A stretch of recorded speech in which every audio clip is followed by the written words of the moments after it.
Hello, hello, hello. Hello, hello. How's everyone doing today? What's going on with that signal?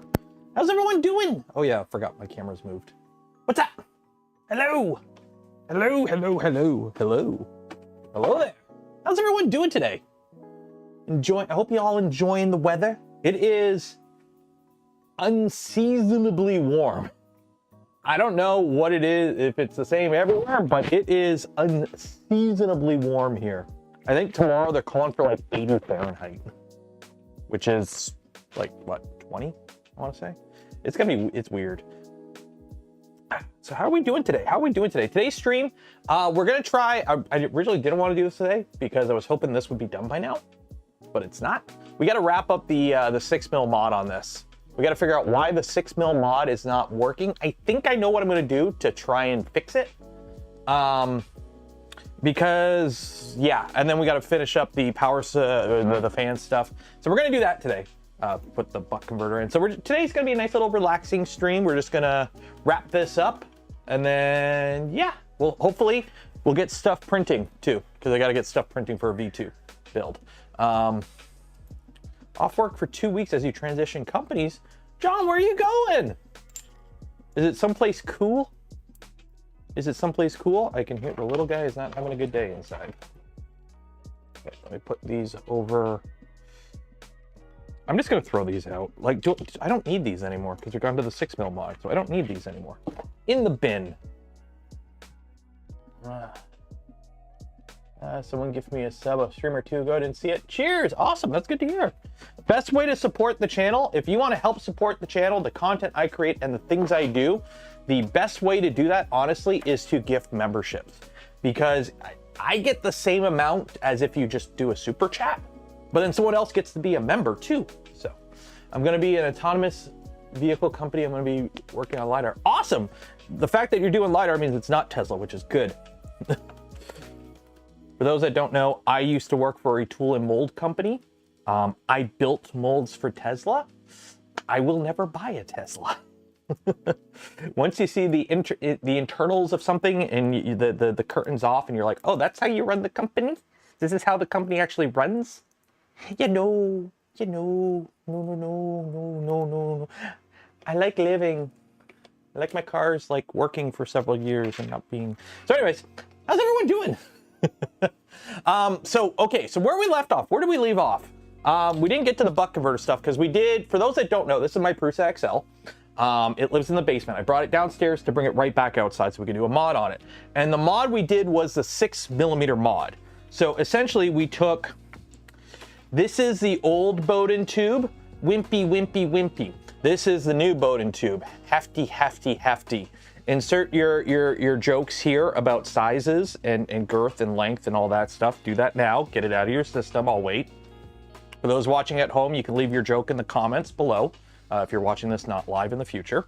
Okay, we're good? We're good. Okay, so we've gone to the 6mm Bowden. The reason is bigger ID. So this is 3.4, so 4mm OD, or actually this might be 2.4. Yeah, 4mm OD, outer diameter.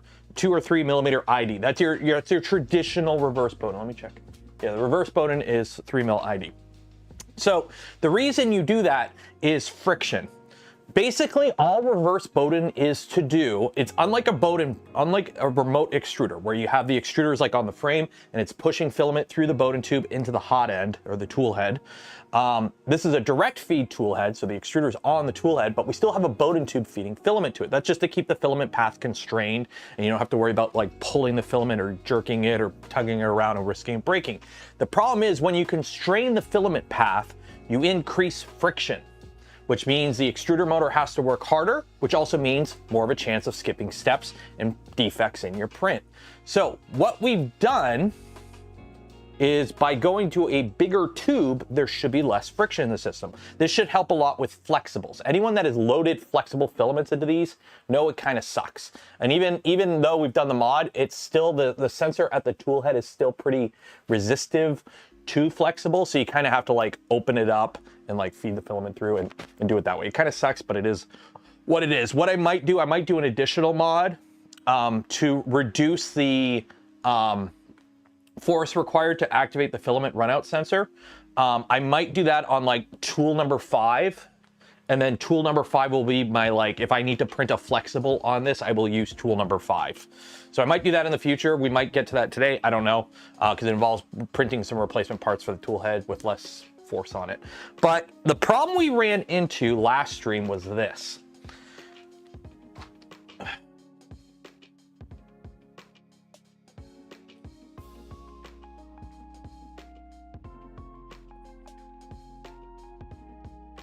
Do we got some Imagine Dragons playing? That's not good. Turn off.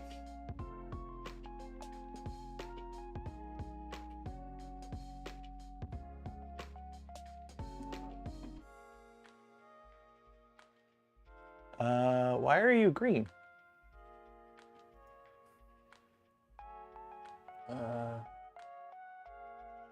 Home? Auto? Video? Yeah, I know you don't have a video card. Auto.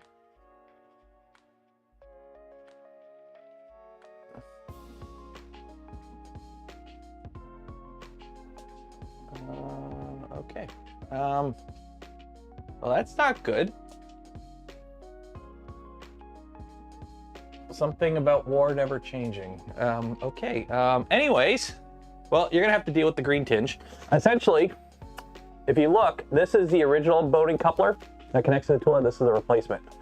As you can see, they both have the same hole on the bottom. The problem is we have a step.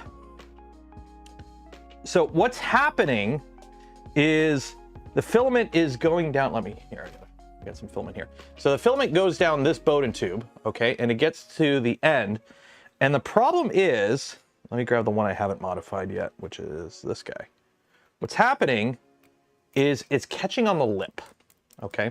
So on the thinner bowden tube, it's not that big of an issue because you go from a pretty constrained filament path to the hole, right? So it just goes through, okay? The problem is we've gone to a bigger bowden tube, so we have more room to travel. The problem is the final hole is still the same size. So we're like hitting the step. So the first thing I did was drill this out. So I got a drill bit and we opened it up. I think I actually opened it up a little too much. Let me go back to the original one we used for this. Where did I put it? Is it this guy? No. I gotta go through all my drill bits. I gotta like organize my drill bits. I know the desk is a mess right now. It is what it is. So we want to match this size. So let me find, oh, here it is, I think. Yeah, this guy. So the first thing we did was we opened it up because there's like a little bit of a burr because these ones, they look like they've been broached. So we just go in. Let me grab a vise to hold it. So many of your mom jokes. That's why I said get it out of your system now. Get it out of your system now. Okay, right about there. There we go. So we've opened it up. So now it's the same size as that one. The problem is we still have the issue where we're catching on the lip. So what I'm going to try, there's a few things. I was going to do the whole, I was literally going to go in there and polish the feed ramps. I was tempted because here's the thing. I used to work at Tool and Mold. I have a Many Monies NSK die grinder with all kinds of fun little bits and whatnot, like for polishing and whatnot. I was going to go in there and polish the feed ramps. Okay. Solid Snake would approve of that. And then I realized that's a lot of work. That's a lot of work. So what I think I'm going to try is we are going to kind of defeat the purpose of this mod. Because we want the big bowden tube for less friction, but we still need it to like step it down. And it's a lot better. It still is a lot better. Like just doing what I just did, drilled it out. The problem is you can still feel that lip. So we need to make an insert. Okay, we need to insert a feed ramp. And you may be wondering, well, that's a lot of work. How are you going to insert a feed ramp? If only 4mm ID Bowden tube would fit into this. Oh, look, it does fit. So what we're going to do is I'm going to get a counter bore. And ooh, do I have a counter bore that'll fit this?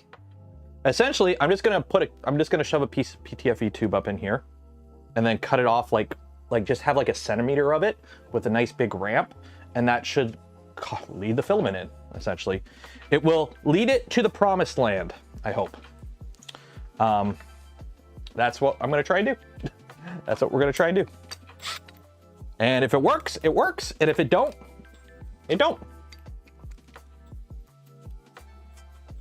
Mold versus mold, tool and die, is that a Canadian versus American? Well, here's the thing. Tool and die builds dies. Tool and mold builds molds. I built molds. There's like dies, like stamp dies, press dies. That is one type of tool. And then there's injection molds. I built molds, so I worked in tool and mold. Tool and die is you build tools and dies. Yeah.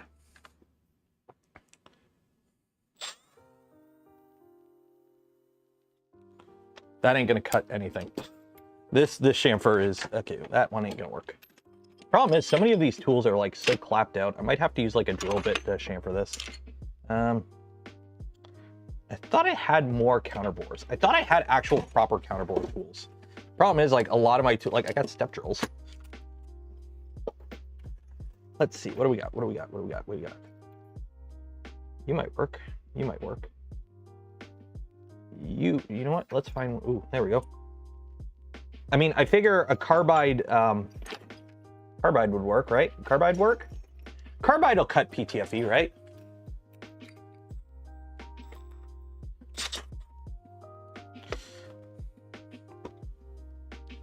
Okay.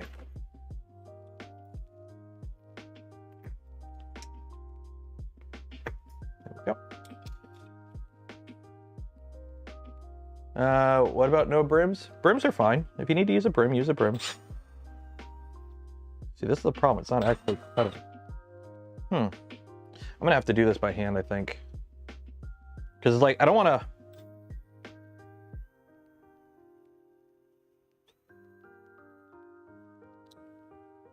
That's not even cutting it. What about just a drill bit? What about a drill bit? What if I just go in there with a drill bit?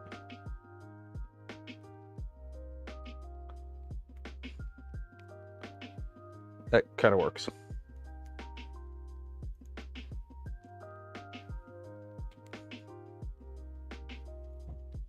That kind of works. 1 second.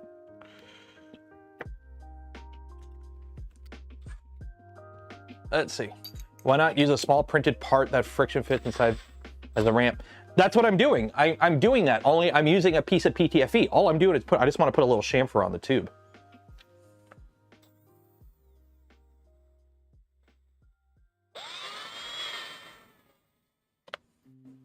So you put a little chamfer on the PTFE tube.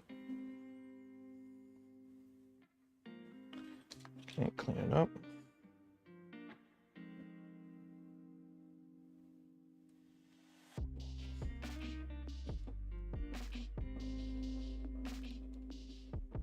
Okay, and then we take the PTFE tube that we've chamfered, make sure you don't...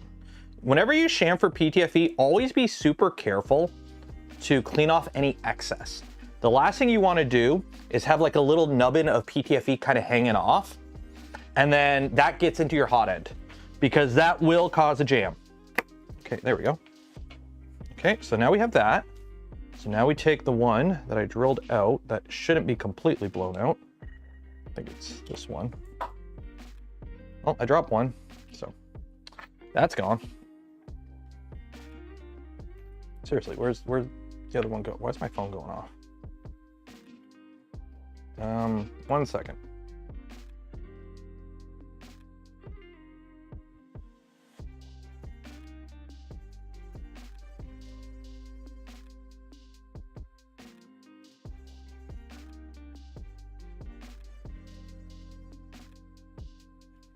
I've been getting spam calls like crazy lately, and it's super annoying.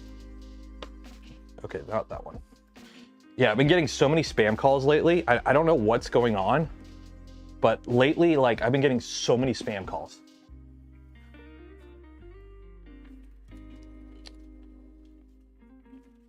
So now we have that little dummy in, and because the way filament always goes the same way, we don't really need anything to really hold it in position, because the filament should always push it into position. So now, oh yeah, that's much better. Yep. Okay, I think we're good. There we go. Okay, so I think we fixed it. So now we just need to do that with all our bowden tubes. So let's get the filament out. So what we're gonna do is I'm gonna do this properly now.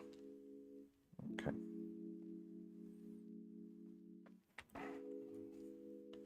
So I'm wondering if I should use, should I use 2mm ID bowden tube for the ramp to like really narrow it down, or should I?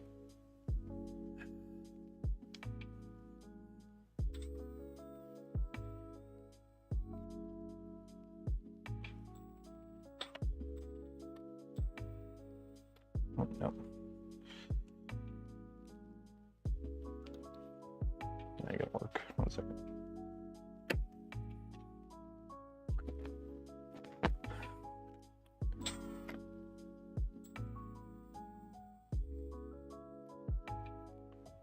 Okay, so that's a nice little chamfer. Yeah, I'm going to use the 2mm because then there's more to actually cut a ramp on. There we go. Okay, so now I cut this right about there because we only need like this is how much I'm using, like just that much. Now, make sure I got the ramp the right way around. I do. Put that in the tube.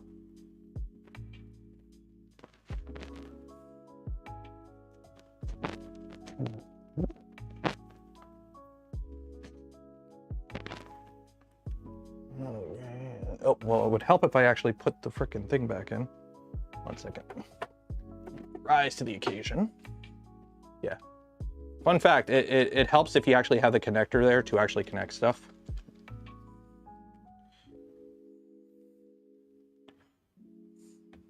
Okay. Now. Nope. No, it's still not working. What's going on?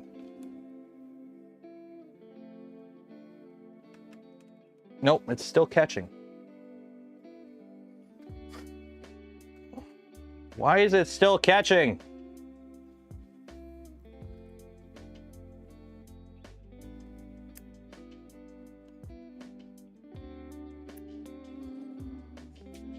No, I can't get it out. This is just one of those things that's like, why is this being a lot harder than it needs to be? This is totally one of those, why is this being harder than it needs to be?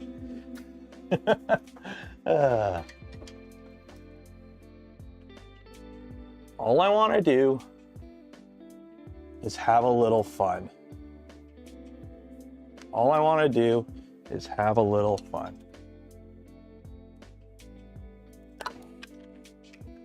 Okay, let's try the stuff.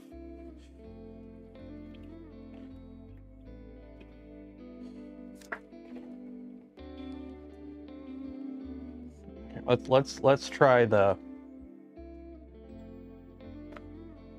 which side is flatter? That side's flatter. Okay, cut a little.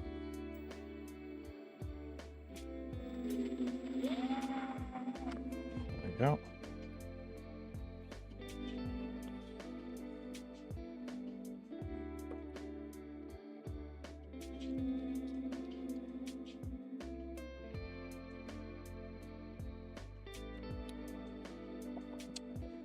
This is, wish I had a tool for this.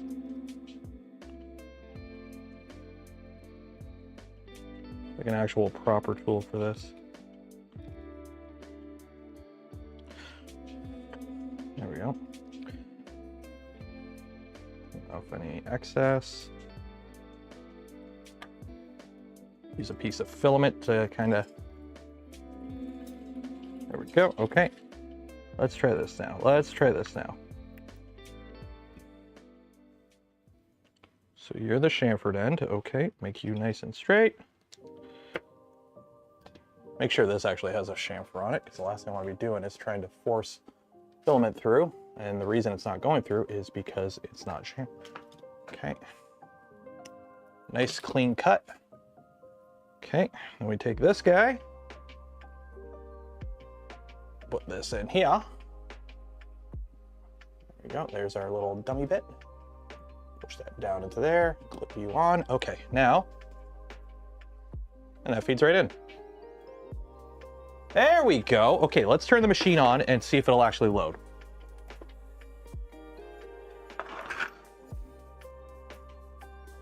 Let's see if it'll actually load.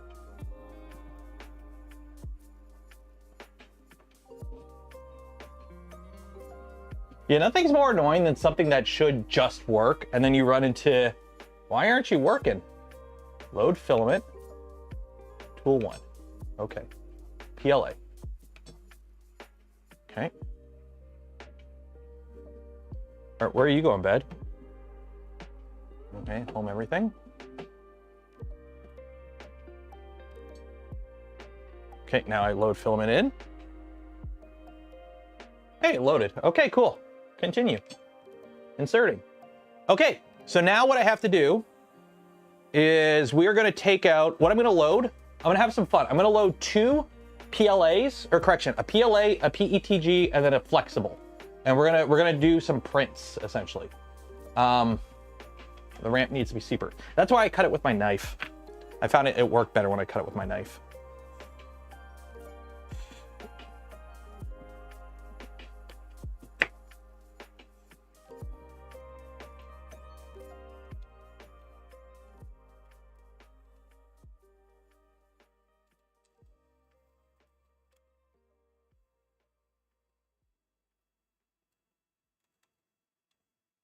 There we go.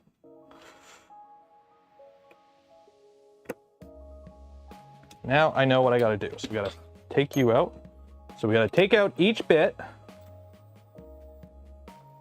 chamfer it, put the tube in, and call it a day. And then we're good. Sweet. There we go. Okay, so you come out. You loosen.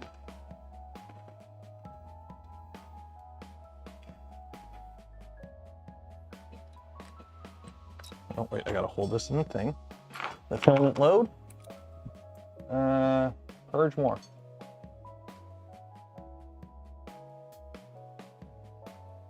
It's not pulling filament.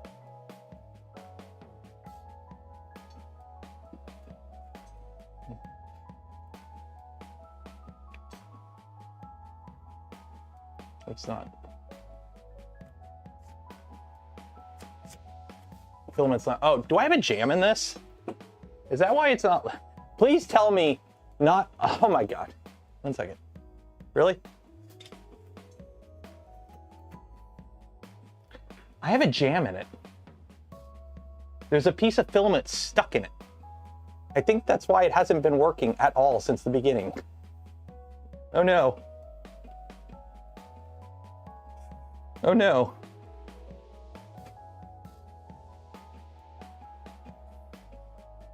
Oh no.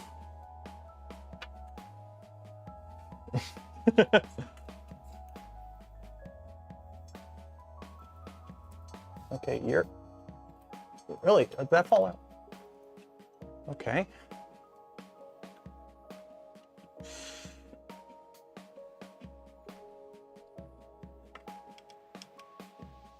I think I just had a jam in there the whole time. Ugh.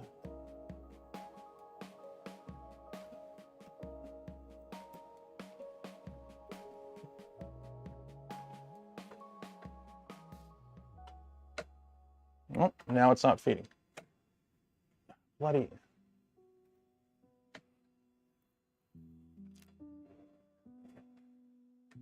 You go right through there. Continue.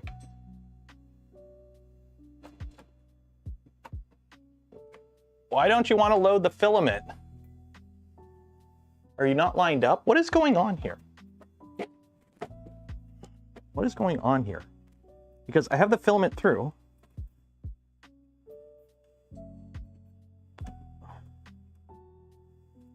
What is going on? Is there another lip in there that I'm missing or something? Like, what's going on here?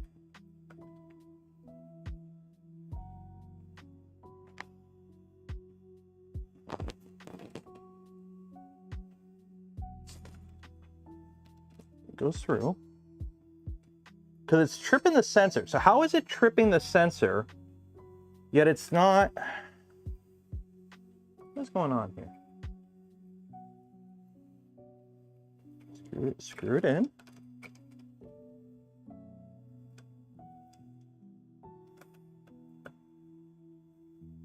Okay.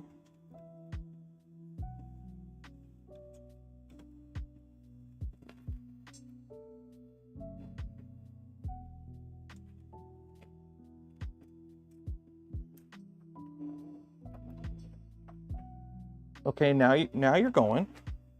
Continue.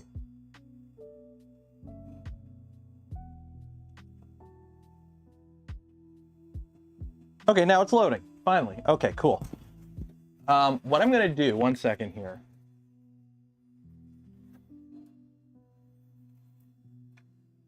Okay, I'm not gonna drill out the other one. I'm gonna try and leave it alone. Maybe drilling it out is not a good idea.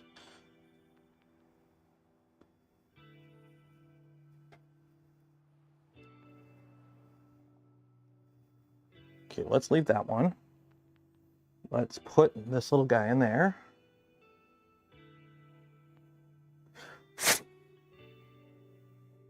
There we go. Try not to get the dog hair in the printer. That would be bad.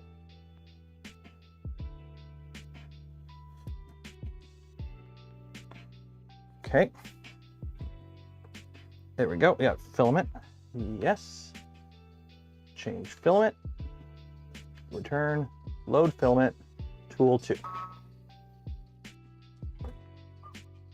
The XL where the extruder front case was warped just a tiny bit, causing misstep jamming when trying to load, but only randomly. Weird. So what is it supposed to do? It lowers the friction that you get running into the reverse bowden. This is supposed to help with flexibles. Let me grab some a pet G here. I have some PETG somewhere. I know I have some PETG somewhere. We'll go with this guy, anthracite. Anthracite? Anthracite. Anthracite. That's PETG. So this is anthracite gray pet G.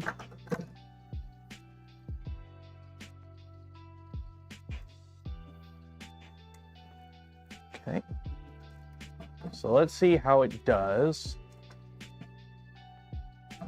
Brush down the tube.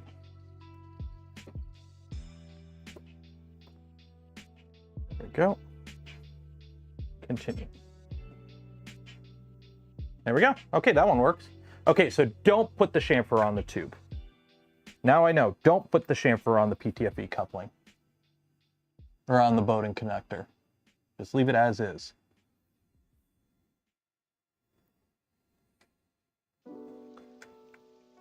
Okay, wait for that to heat up. Sweet. Okay, and now the last one is the flexible.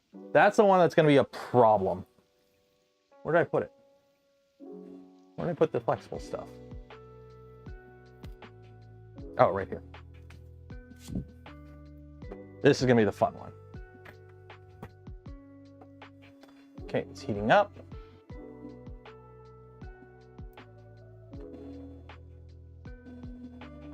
Purge white and go to gray. There we go. Yes. Okay. Load filament. Tool 3.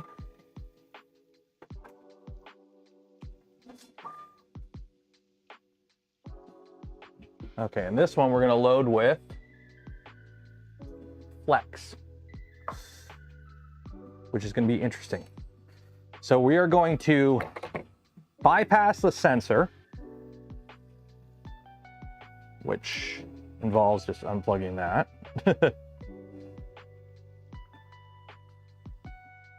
And then, let me just get this loaded in here a bit. I forgot, I was going to print the little clip that's supposed to help bypass the, oh man, it is so much easier to load filament in here now. So what you do is you bypass the filament sensor that's on the side of the machine here. You just unplug it. And then loading the filament through the bowden tube is so much more nicer. Okay. So now, there's so much less friction. Okay. Okay, so we gotta make our little PTFE coupler here. Greetings from Germany. Guten Abend. I think that's right. Guten Abend. I believe.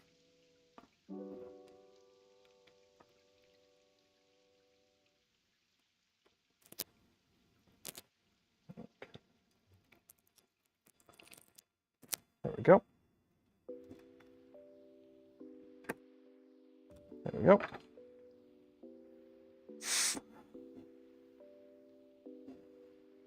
There we go. Okay. Pull that coupler out. Put this guy in.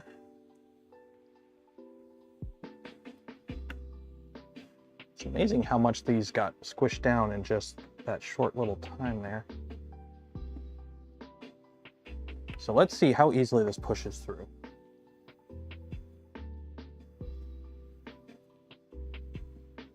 It catches the lip. Of course it catches the lip. Of course it catches the lip.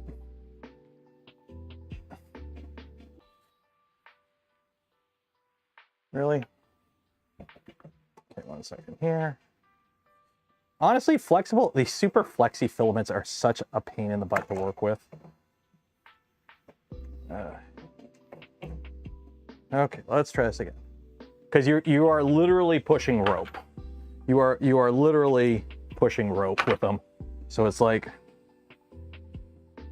you got nothing. You got nothing to force it through any. As soon as it catches anything, it's over.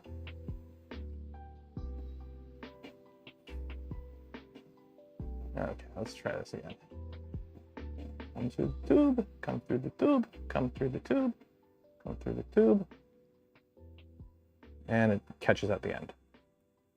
Okay.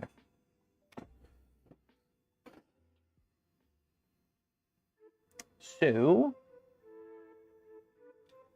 what am I looking for? What am I looking for in this game?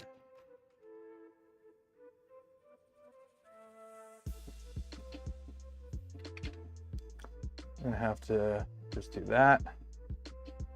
Pull that through. We'll just have to do the ghetto way of doing it, the manual load. There you go. Continue.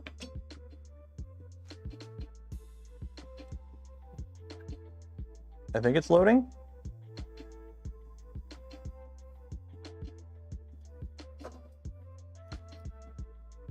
I think it's loading.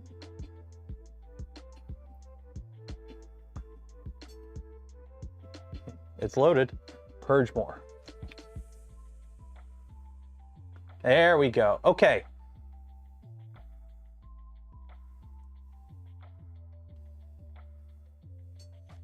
There we go. Okay. So we're good. Okay. So now we're going to play around. We're going to do some science now, class. We're going to do some science. Okay. We got it loaded. Oh, no, the power supply. That's what we're going to do. We're going to fix the power supply next. Or not the power supply, the thingamabobber. Hello from France. Bonjour. Je m'appelle Taylor. J'aime beaucoup poutine.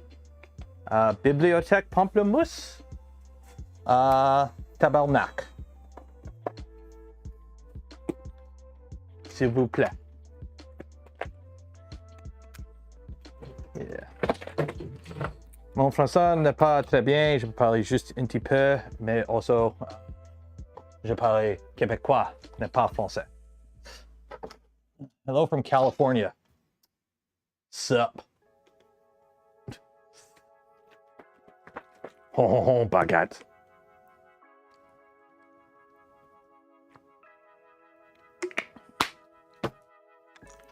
Okay, so the next thing we're gonna do, we got the filaments loaded, but the fan's really loud. So for those that don't know, I modded my XL with a fan. And the reason I did that is because this was living in the garage all summer, and my garage gets hot in the summer, and it was overheating.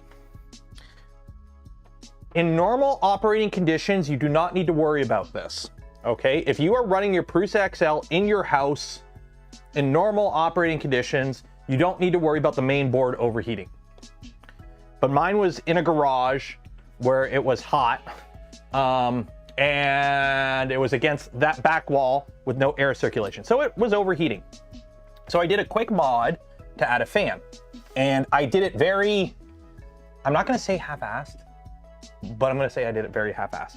I could have ordered the right fan that would have, you know, been the right voltage or quiet. But instead, what I did was I just found because the parts I printed were for 60 mil, I found the only 60 mil fan I could find that was 24 volts that I had in my basement, and I plugged it in, and we went from there. The downside with that is loud. It's actually kind of loud. So all I did was literally just, there's a 24 volt, wow. Wow, the camera's green. There's a 24 volt, whatchamacallit here, tap that you can get into. And all I did was just plug the fan directly into that. So what we're gonna do is we're gonna put this in the way. This is a buck converter, a DC to DC buck converter that will allow us to drop the voltage, which in turn will make the fan not loud. So we're gonna run this 24 volt fan at 12 volts. Simple as that. It'll work. We won't get all the performance, obviously, but the thing is, we don't really need all the performance. We just need enough. Well, technically I could probably just remove the fan outright because it's gonna go inside my basement, which is a lot not hot. So I don't really need to do this, but I've already done it. So I might as well just keep the fan on it anyways, just for insurance. So we got to get this buck converter installed. So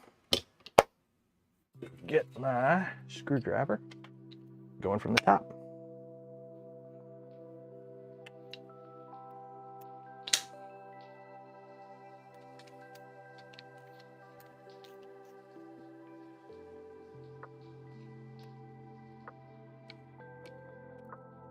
Yeah, can I get in that way? No. Okay, I gotta take this tool off. Okay, 1 second.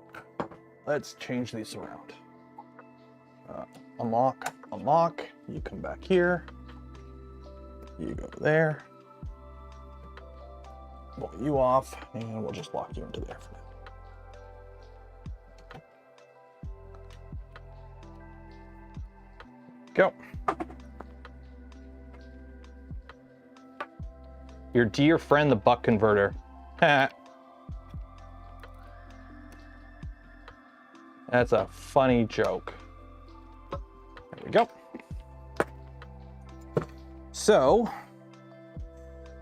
one of these is the positive and one of these is the negative. So that's the in and the out. So what we're gonna do is this actually has a spot to mount in here. It's like right here, I think.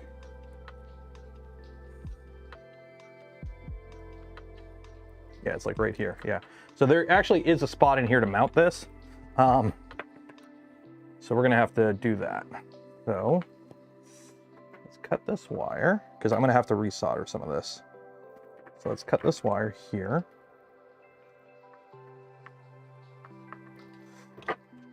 Get my soldering iron out,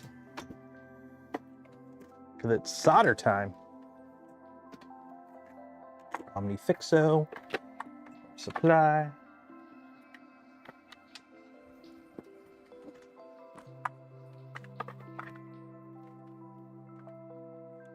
Power up the power supply. View over there, so I have room for the power supply. What are you caught on? What are you caught on? Oh, that'll do it. Okay. Some solder, and there we go.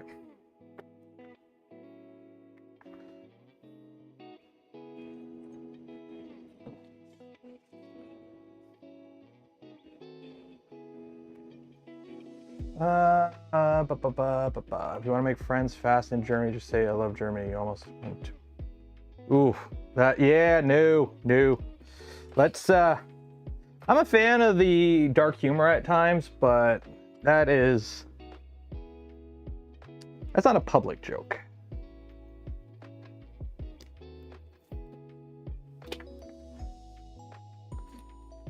Like, it's not as bad as Family Guy tier, but... Okay, so... Are you hot? You're hot, okay. So I'm gonna move the old wires, because these are too short. There we go. Some new wires. Tin the pads. He's German and he made the joke. You know what? I've worked with Germans in the past. I was on an army exercise years ago in Alberta, and there were some Germans. And I remember drinking one night with one of the German officers, or not officers, non-commissioned officers, like a sergeant or above.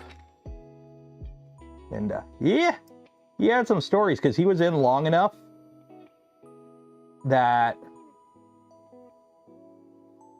That's a cold joint. I don't like that. I gotta tin this first. That when he got in was like just after reunification. So like when he got in, a lot of the officers that he was with were like from the other side of the Iron Curtain. There we go. Okay. Oh, I'm hearing a knock at the door.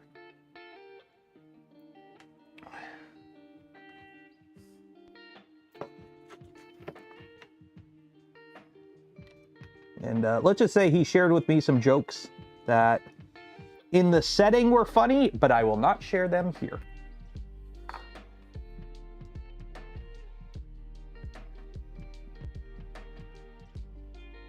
There we go.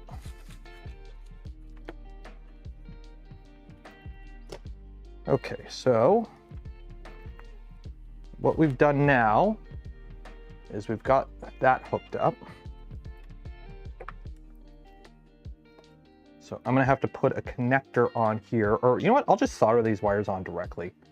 So what we'll do is we'll just take this off, get rid of these wires.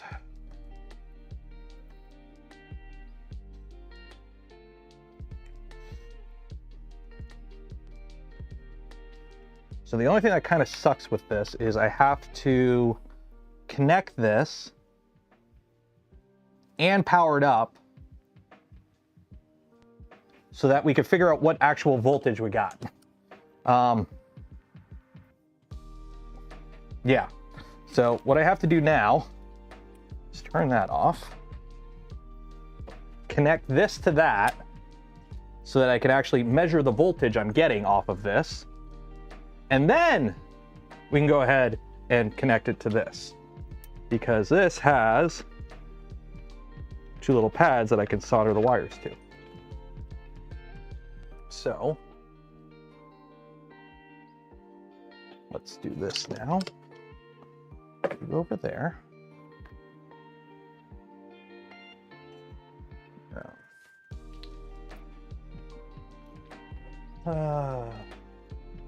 Let's not try and make edgy jokes in chat right now.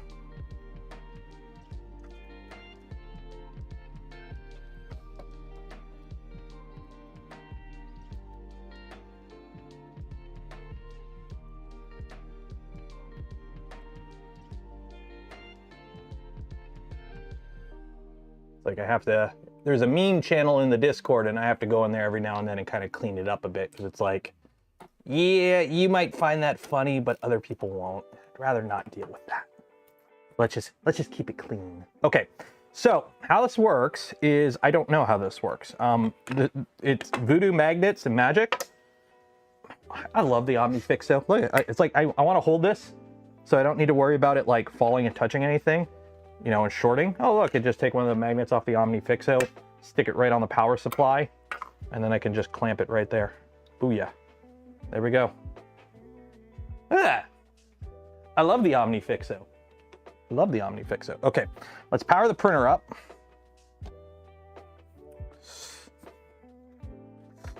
Let me fix this cable here because it's falling out of the power. I love North American spec plugs. They come out a little bit and you risk shorting everything. Okay, plug that in. Where is the meter of multi? The meter of multi, also known as a multimeter. Okay, so we power this up. We got a blue LED, that's good. So according to this, we have, in terms of voltage, oop. Please tell me that was okay. Okay. Whew.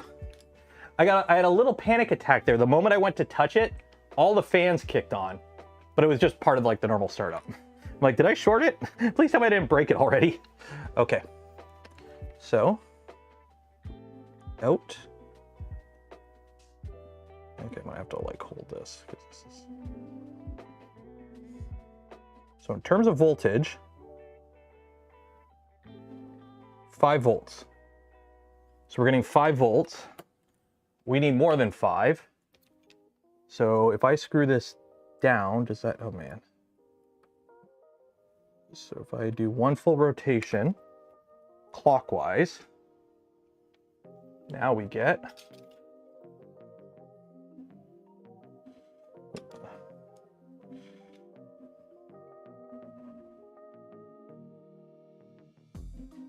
$7 volts. Okay. So let's do 1, 2.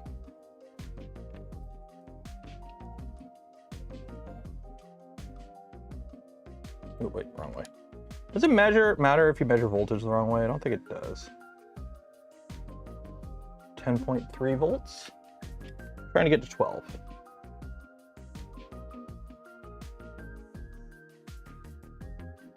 When are we going to start with the PRUSA? Whenever I figure out how to build one without needing to look at the manual. 11.2, a little bit more.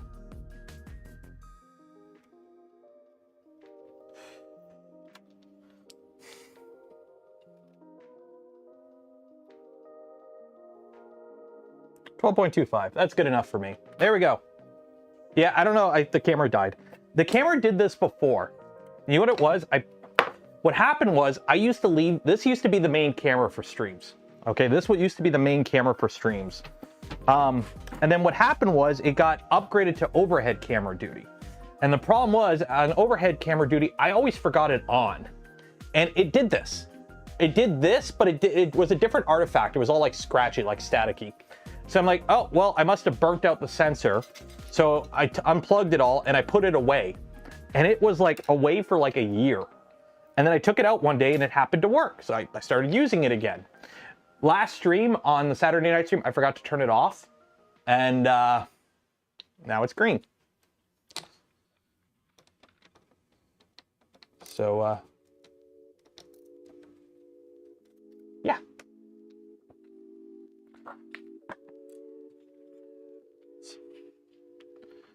The left horizontal, it's vertical. The sensor's straight, the camera's straight up and down.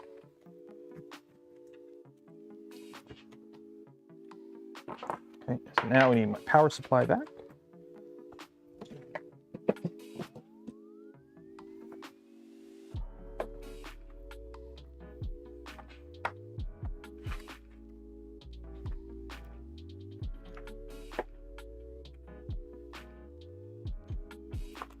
So now we're going to solder the wires directly onto the buck, and we're going to call it a day, and we should be good to reinstall it, and then we'll do some print testing, and then we'll call it a day. And then I can move this back to the basement so I can bring the cocoa press upstairs and film a video. Yeah, all the electrons pooled in the green sensor.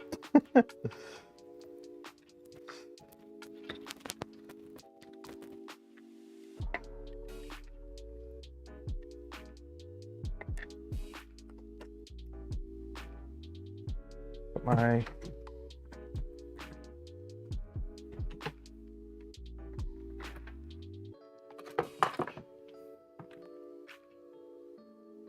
and also, yeah, it's totally focusing on that. Focus on that.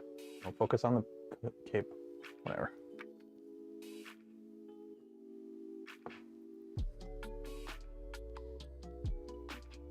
There we go.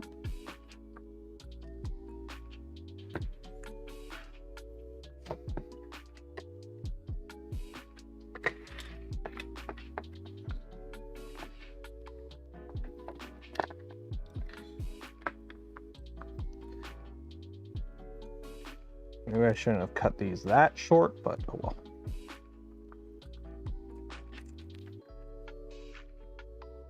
Oh, wait, no, out positive, out positive.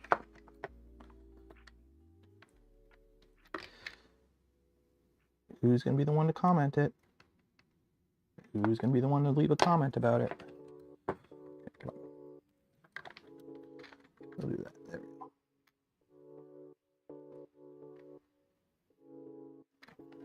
Out positive.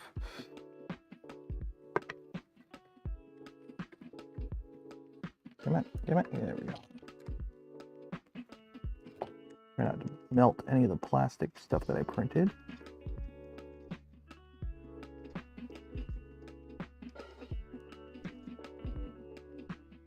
Oh, there we go. Oh, no, that's a shoddy solder joint. One second. Ah, come on.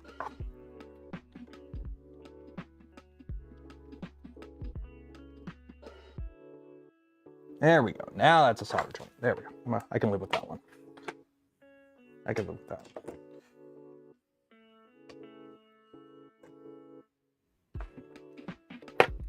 There we go.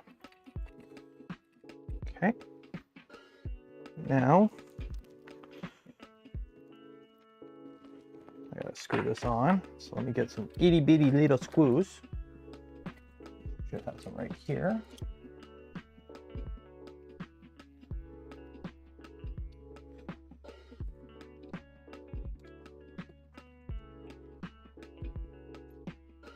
Well, what I'm going to do is, after the stream's over, I'm going to turn it off and hope. Oh, wait, don't. What? Don't want to remove main. No. OBS. What are you doing, OBS? Okay. And then while I'm doing this, don't forget, every stream we do give away a spool of polymaker filament. So if you haven't entered for your chance to win some polymaker filament, link in the video description. Enter for your chance today. Do this now. Otherwise, you won't have a chance later.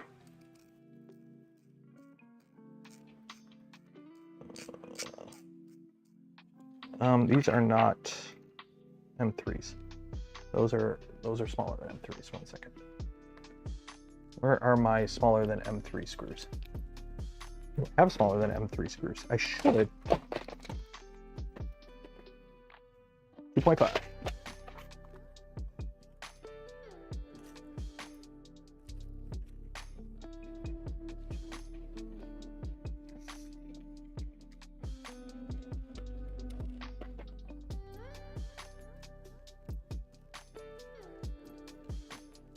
Oh no, it's not the auto white balance, believe me.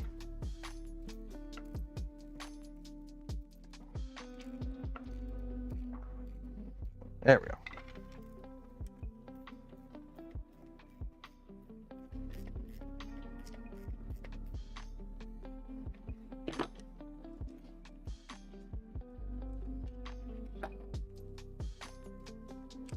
Doing the thing you're not supposed to do, where I'm changing bits from one screwdriver to another. The length. Late to the stream party. You're not missing much. We're just faffing about with stuff, and now we're going to do some test prints.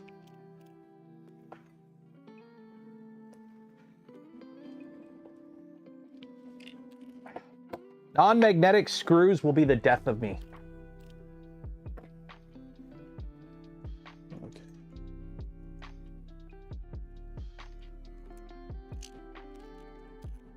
There we go. Why would you design it to use M2.5? Nobody uses M2.5s. M3s. There we go. Okay. So there we go. So that is our buck converter with our fan. We've dropped this fan from 24 volts down to 12 volts. It's a, for those wondering, it's a Kiazu fan with sleeve bearings. It's a brushless fan, 24 volts.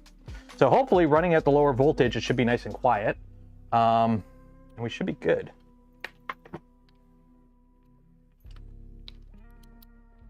It just needs to like the air. It doesn't actually need to like blow. It just needs to like gently push air onto everything, essentially.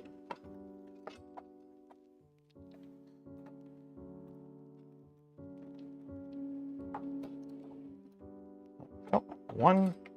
Should I be leaving it hanging from the wires? Probably not.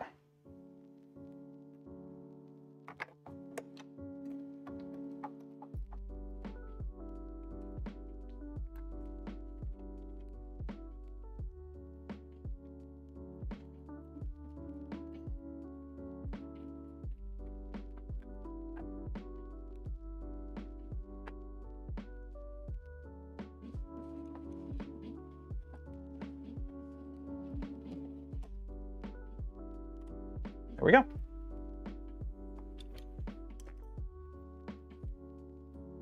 Not this guy.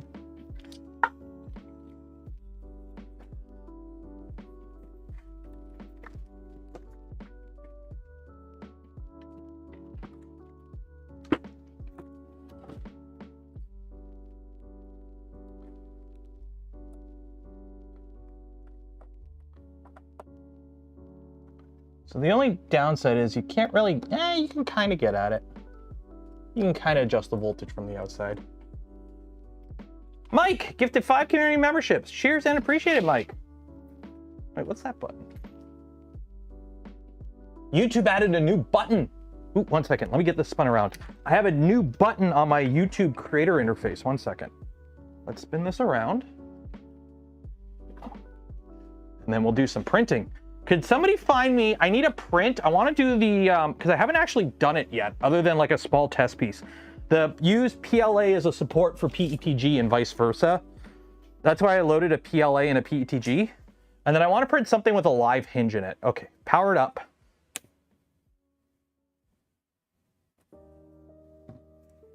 Oh, that's so much nicer. That is so much quieter. That is so much quieter. You can't even hear it. But it is moving air, so that's good. So we get a little bit of air, we get a nice little blue light too. Okay, we're good. Andrew Rogers, $10 for the shiny new button fun. What does this button do? It says goal. What is goal? Here, I'll show you what I mean. At the top of my chat, I got this. I got the goal button. What is the goal button? Let me change, first let me change it to live chat. I hate when it defaults to that. Goal, what is goal? Make super chat more fun with a goal. Set a goal to engage with your audience in a new way. Once you reach your goal, celebrate with your community. So, okay, so what?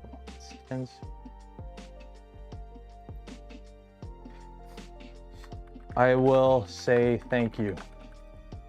I don't know, share how I'll celebrate. How will I celebrate? Huzzah, or something. There you go. There's a goal. Okay, it's basically like, yeah, it's the beg button. Okay. I should not be saying this because my entire livelihood depends on you guys giving me money. As I am a YouTuber, I live stream it how it is what it is. Let's not mince words about it. But the whole like hype train like having the donation goal on the bottom of the stream where it's like, oh, get 5,000 subs. Like, I get it. I know why people do it. It's the same reason people do the stupid Mr. Beast face in thumbnails. It works. I just hate doing that. So, whatever. Okay, I gotta, there you go. Help me reach my goal of 10 super chats. I'd rather it not be super chats. Personally, I'd rather it be, I'd rather it be gifted memberships instead of super chats. Because the super chats, I'm the only one who gets anything out of a super chat. Like, don't get me wrong, I appreciate super chats. Thank you, Andrew, again. But like, if you gift me 5 memberships, okay, I get the same cut of that as if you gift me $25. But when you gift 5 memberships, 5 people get to be channel members for a month. So at least somebody else gets something out of it. I'd rather do it that way than just super chat. But either way, let's print something.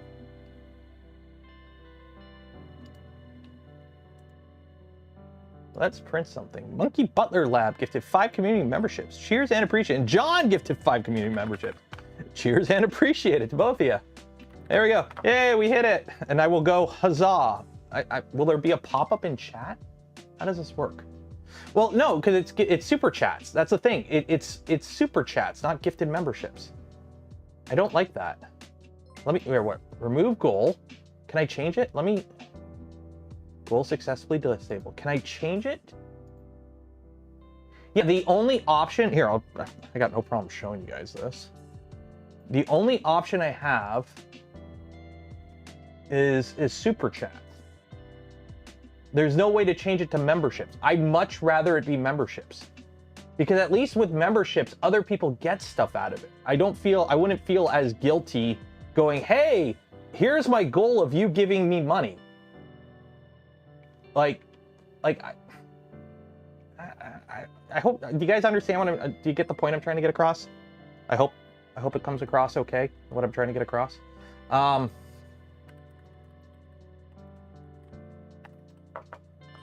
Yeah, those don't count. Okay, I need something for a live hinge. Okay, so here's what I want to do. Printables. Or no, not. What did I just load? I just loaded something. What is... I started typing PRUSA slicer and something else auto-completed and I hit enter and I don't know what I did. Okay. So let's go to PRUSA XL. So what I want to do, I want to try 2 things here. One second. One second here.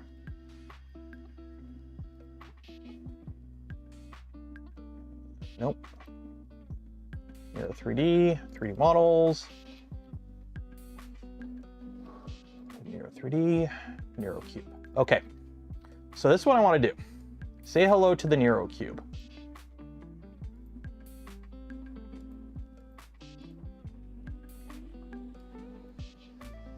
So filament 1 is PRUSament PLA. It's actually polymaker PLA, but close enough. This is number 2. This is PET G. Okay. And then this one is fibrology TPU. Fibrology.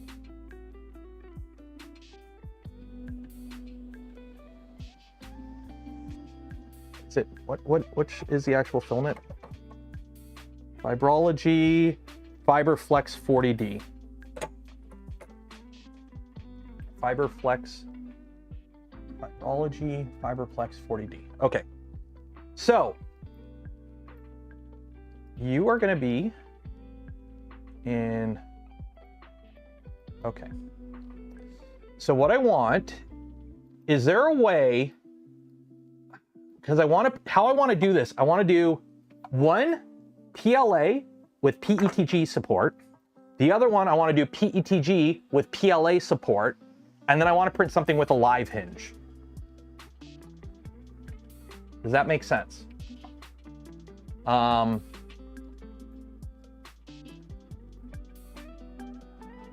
don't have a Canuck creator cube yet.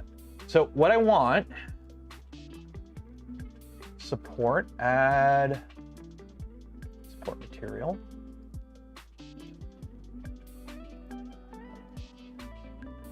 Is there a way, generate support material? Okay. Build plate only. Is there a way? Yeah, so it does the support there, but how do I tell it two prints then? Do I need to do two prints? Okay.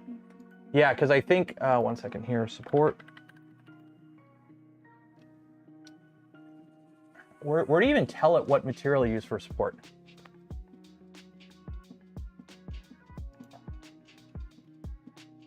Where do you even tell it to do supports at?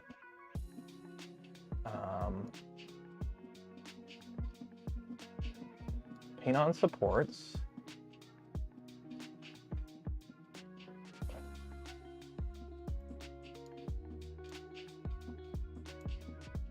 Multi-material. Where is multi-material settings? Print settings, support material. Okay, but where is the auto-generate, generate support material? Okay, but I want it to multiple extruders. White tower advanced. Advanced. Where do I tell it multiple extruder? Multiple extruder. Okay. Perimeter extruder, infill extruders. Oh, okay, that's multiple extruders. Okay. Support material, RAF extruder. Okay, lock. So how do I unlock it?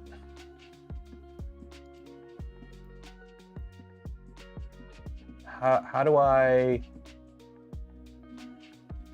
want to use extruder. You can't. I was hoping to do two separate. I was hoping to do it in one print. Because what I want to do is print one cube in PLA with PETG support and this cube in add support material. Okay, wait.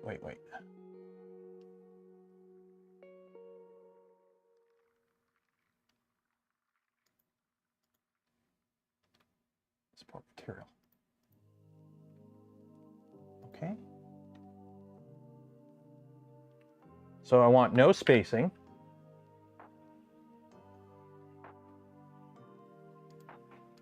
Where can I tell it though?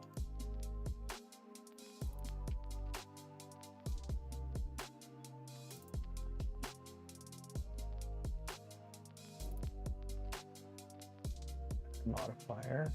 No, where is?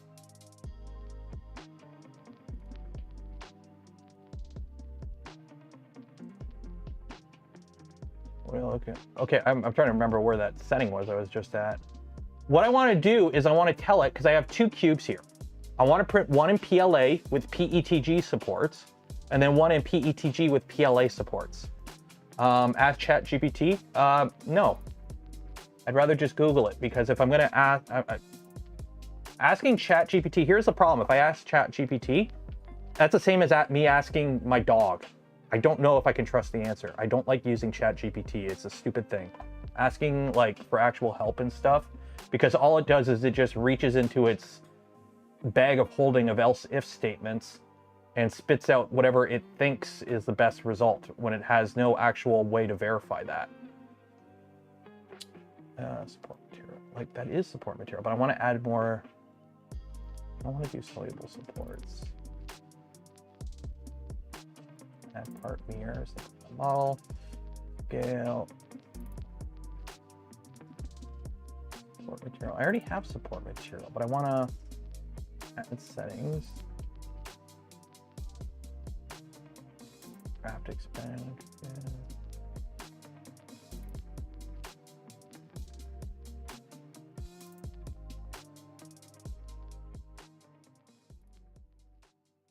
Tip diameter. Where would be? How do I just select extruder? Like where I just Interface loops, top interface layers. There has to be a setting somewhere for what material you use for PETG. I recently Googled wire gauge info. Yeah, never trust AI given answers because there's no way for you to verify. And here's the thing, if you have to go verify it, then just go look it up at the right proper source to begin with. Like, I'm getting really annoyed with AI. Like, as somebody who's... I love AI, don't get me wrong, but what we call AI is not AI. It's just all else if statements all the way down, just pulling from a random data set. Helps you get on track though. Yeah, no. I'm sorry, as a parent of a kid who's in school seeing the frickin' destruction of education and problem solving AI is causing, I'm kind of against AI for a lot of stuff. Supports? Yeah, supports are on. Oh. Okay, I was manually doing support material, but either way. Where'd my setting go?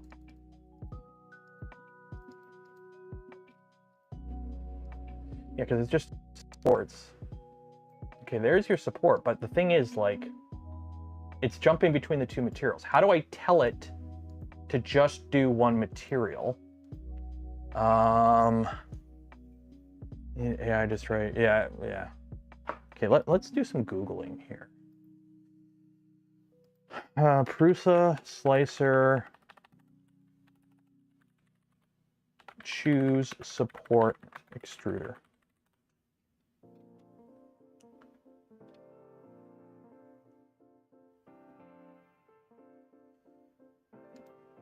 Yeah, see, it's saying go to print settings, select multiple extruders, choose the extruder for the support material. So print settings, multiple extruders.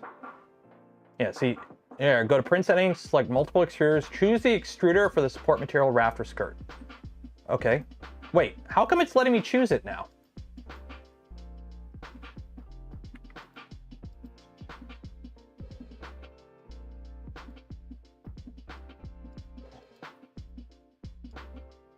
No.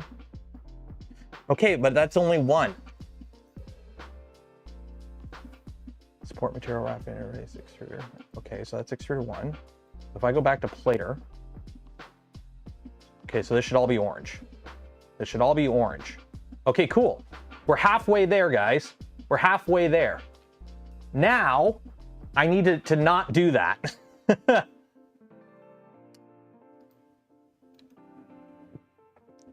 Support material. Okay, yeah, but give me, where's my settings for support material? Change, okay, add settings, support material. Okay, so bottom contact Z distance. So okay, I'll change that in slicer settings because I want 0. Where is support material? There we go, okay. Support material is 100, no. Why is it giving me a speed there?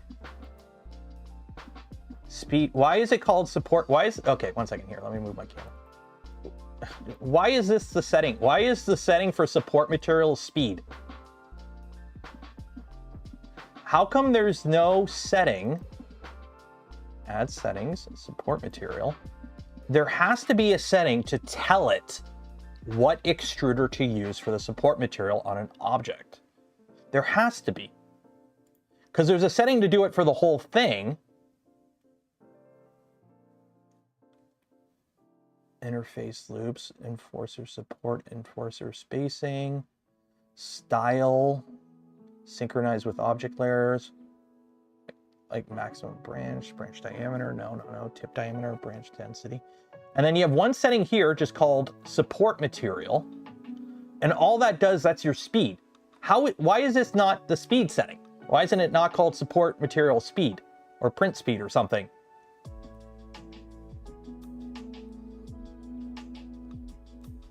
Not made per object settings.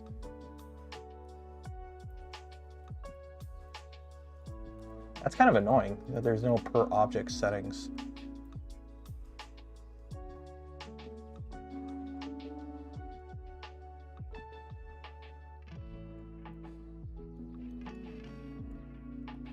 yeah, like I can print it like this. So print settings, support, material. So let's do, for the style, we are going to do grid. We'll do soluble. I want it to output settings. Where's output settings? Output options. Sequential printing, no. Clearance, no. That's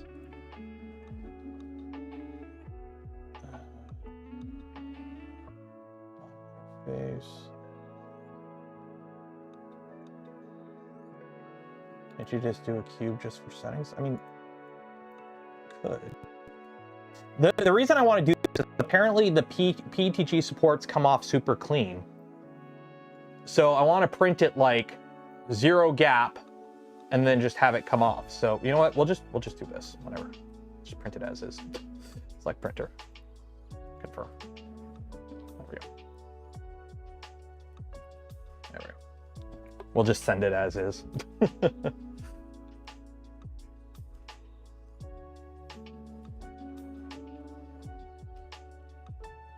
Bed temperature. Oh yeah, the bed temperature. Shoot. Oh well.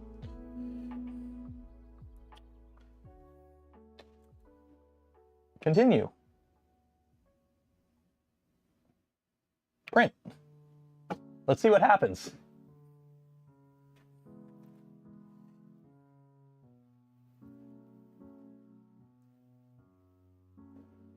Why do I get so many emails?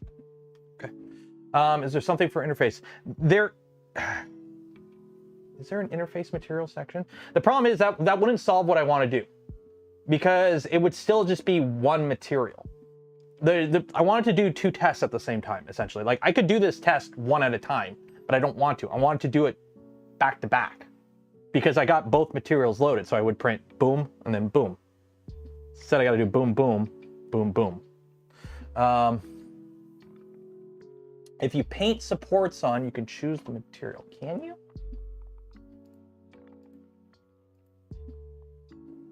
By angle, overhangs only. Where can you, where is the selection for that? I don't see that.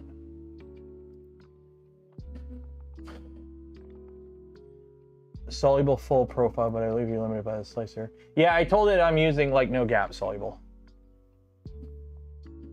Right click, support material interface. On the object as support material interface as an option. Where is?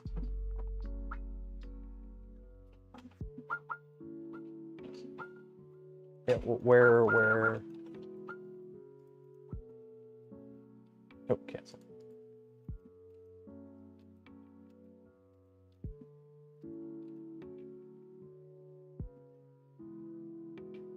You know, we'll just let it go as is. We'll just let it do what it does. Whatever happens, happens. You slice it in Orca? Nah, I don't have the XL set up in Orca at all, and I don't want to go through all that hassle. So.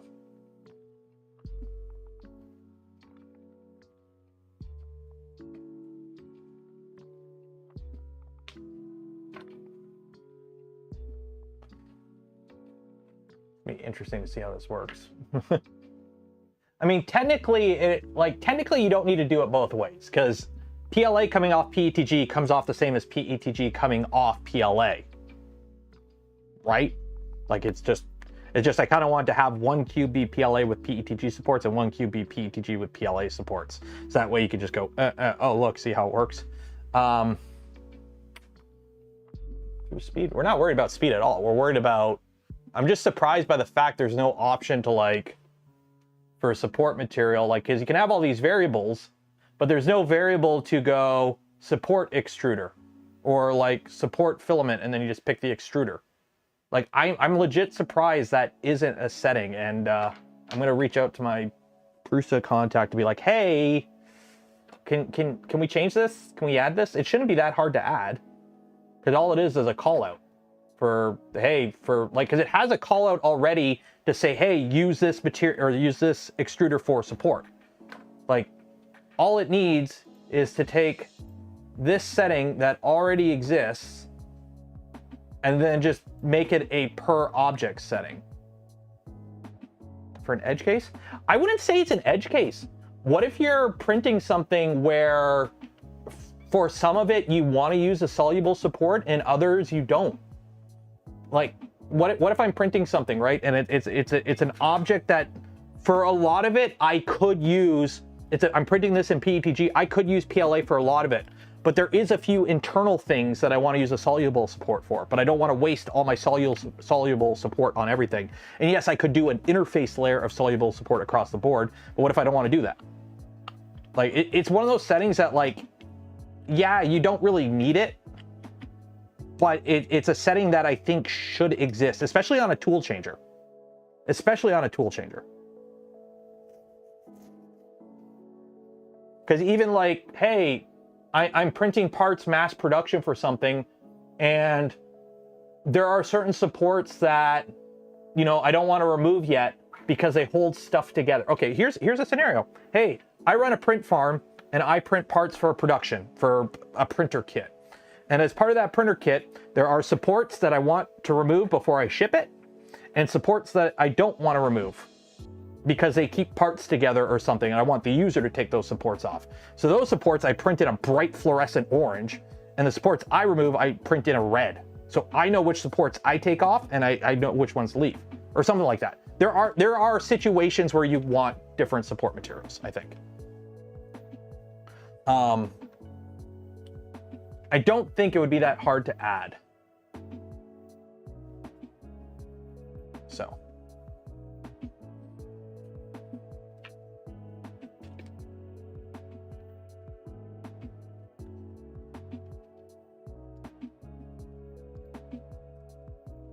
And what I will do, let's fire off a tweak.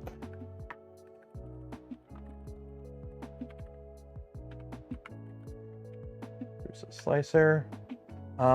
Is there a setting in yes to choose which extruder is used for support material on prints on a per object basis, not the whole print? Example, print 2 cubes, 1 PLA with PETG support, and 1 PETG with PLA support. Here's used support material on prints on a per object basis, not the whole print. There we go. There we go.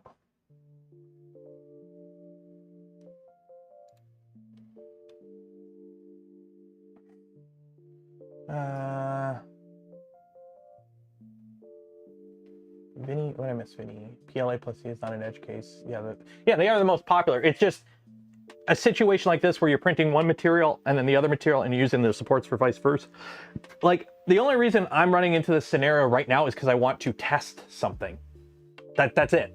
Like, during actual production, like during actual operation of this machine, this is not something I would probably use too often, if at all, but I can see a case for it to exist. An example right now is I want to test the machine and not have to do 2 separate prints. I just want to hit start and run and let it do its thing. But instead now I have to do 2 prints. So. Everyone's opinion on dish pizzas? Not a fan. If I wanted to eat a bowl of marinara sauce, I would get a bowl of marinara sauce. Yeah, it's a casserole. Somebody else has seen the Jon Stewart clip.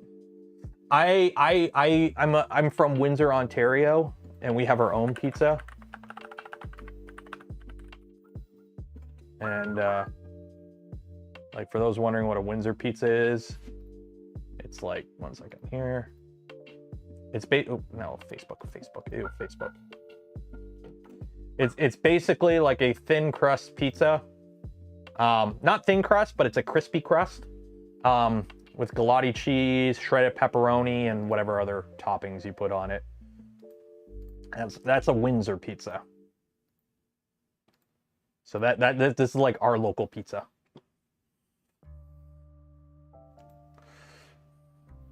Windsor pizza is close to New York. It is, but not as cheap. New York pizza is a cheap pizza. How about dual filament support on a single object example? I want the support that is hard to access to be solved. Exactly. I gave that example earlier, where it's like, hey, I'm printing a big thing, and most of it I can just, you know, I'm printing this big thing out of PLA, okay? And most of it I can use PETG supports that just peel off because they're dissimilar materials. But there's a few areas where I want to use dissolvable material, but that stuff's expensive, so I don't want to use a ton of it. So there are use cases. So it is something that, in my opinion, should exist. Shredded pepperoni is the move. Honestly, when I make pizzas at home, I shred the pepperoni.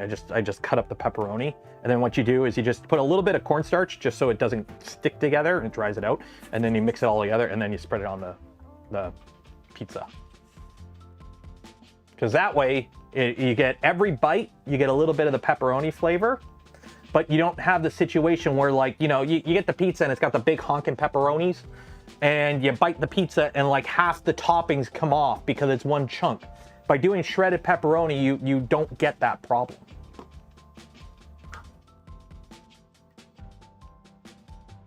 Also, I don't like them, but canned mushrooms are apparently a part of it too. Cut up pepperoni, yeah. Shredded pepperoni.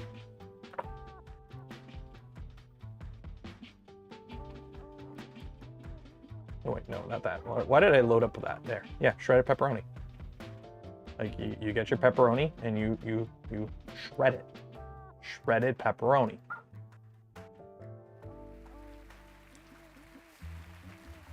No, it's not cubes. You get the flat pepperoni. Instead of it, you cut it into slices and then you just shred it. So you just cut it into you cut the slices into slices. Is there much of a difference between EPDM and standard Gates belts on a Voron 2.0? Flying gyroscope, I'm glad you asked that question, and I will answer it as succinctly as possible with another question. What are EDPM belts? Or EPDM, not EDP. EDP bad. Nope. But EPDM, what I have no idea what those are. How many does it have? 5.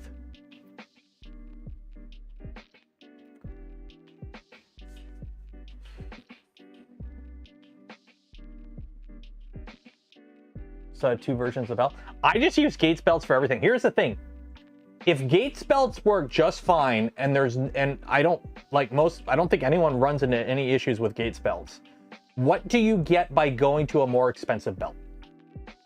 That's the thing. Like, I know it's always cooler to have the best stuff, but like, honestly, I'm gonna let you in on a little secret. I've been printing with the Mark 3.5 a lot lately. Not a lot, but like I printed some parts for this on the Mark 3.5, and I printed a case for something inside on the 3.5. I'll be honest.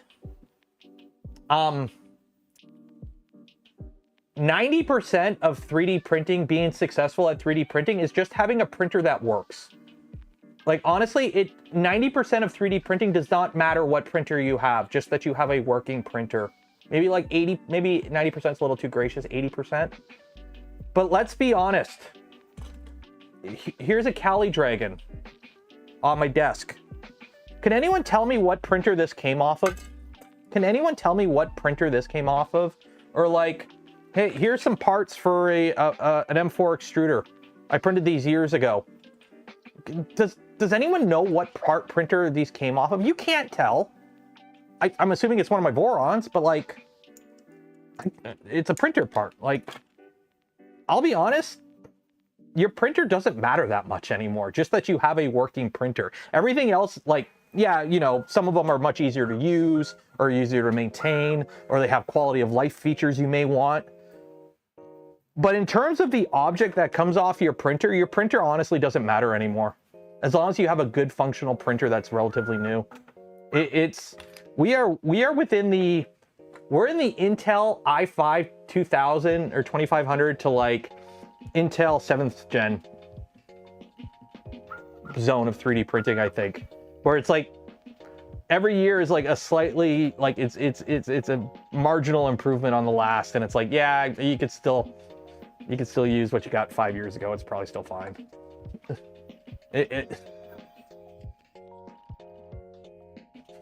According to KB3D's website, EGM, are there high temp belts? What, you don't want printer belts or steel? Yeah, well, oh yeah, I know.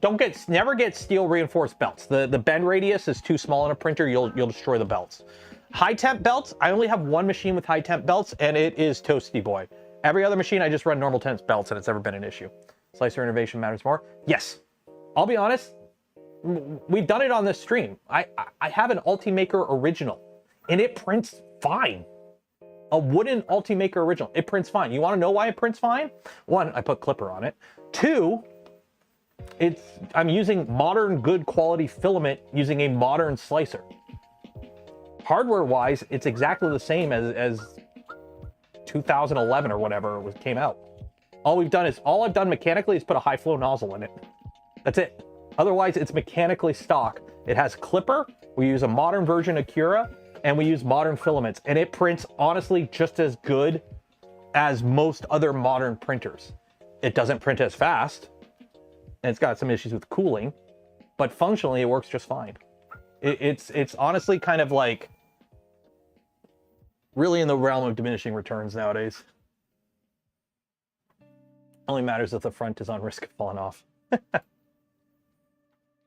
Yeah, you gotta be careful with the front falling off.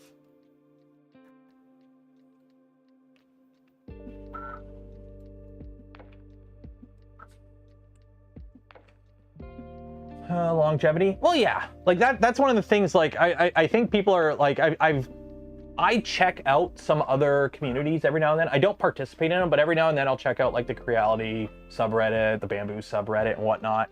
And it's fun to see how things that I figured would be issues and things that would come up down the line start popping up. Because now you're seeing a lot of people with Bamboos start to run into maintenance issues. Because the machines are now, my machine's 2.5 years old. My X1 is 2.5 years old now. I've only got 2,000 hours. It's hard to say. I don't know how many hours I have on mine because I've redone the firmware a few times and it reset it. But like people are coming up on a couple thousand hours on their Bamboos and they're blowing belts, bearings are dying and whatnot. And it's like, yeah, to replace it, it's 8 hours. Or you can buy a whole new machine. It's like, really? And a lot of people are not liking that.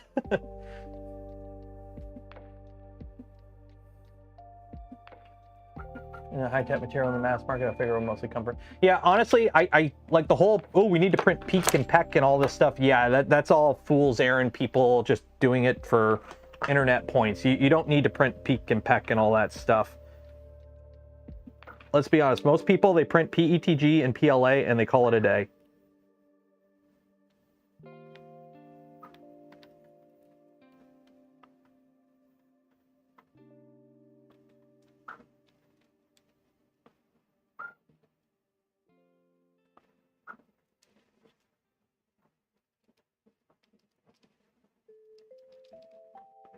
There we go.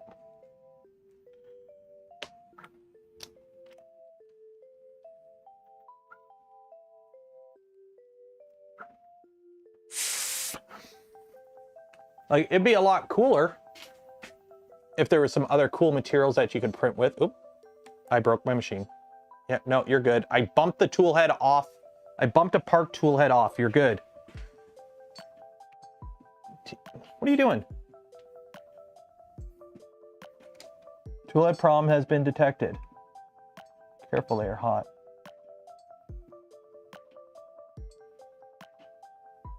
Oh, shoot, 1 second.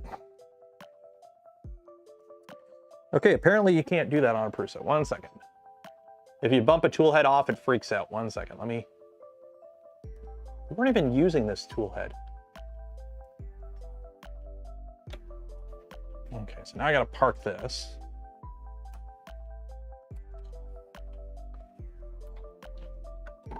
Yeah, you're parked. Continue, go pick it back up. Go find your tool. Go find it. Go find your tool head.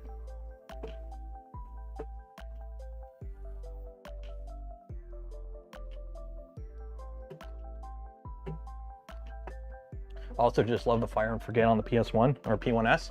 Yeah, like I'm not saying they're bad machines, but I mean, let's be honest. My PRUSAs are also fire and forget. My Vorons are also fire and forget. Like my Pantheon's fire and forget.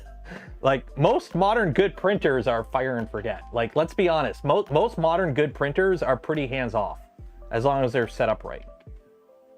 Okay, now we gotta wait for it to heat back up and continue. 2,800 hours on my X1 and luckily no issues. That's good.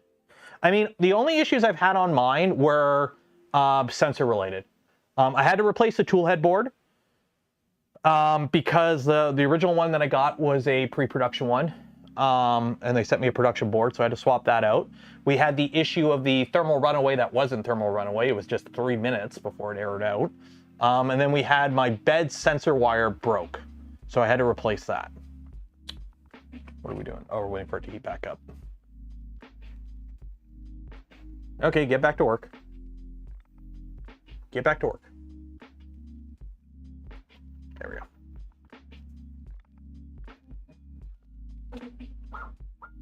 Do I have a preferred can or USB tool head? Whatever one comes with the kit. Personally, I prefer USB over can. Is there any machine comparable with the Pantheon I have? No.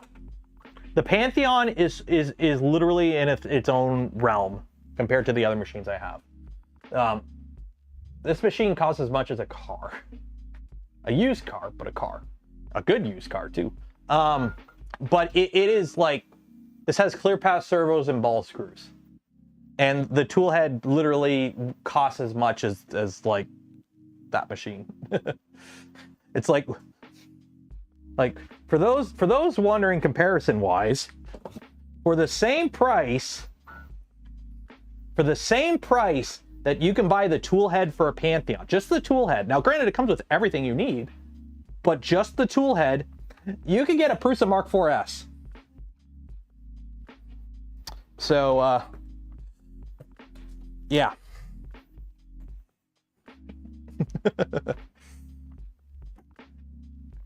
The print quality, it's the same as every other printer. You don't judge printers by print quality because all printers print the same nowadays. It's just how fast they can do it and how reliably they can do it and how easily they can do it.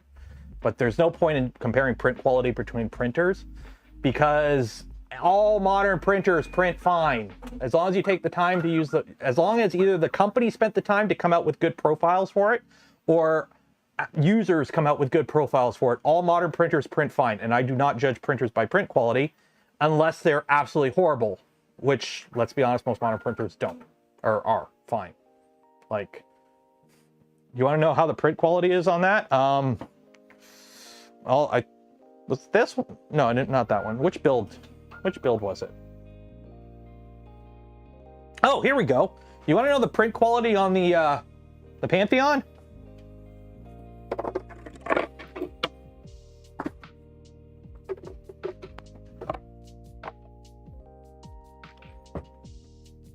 This is the print quality on the Pantheon.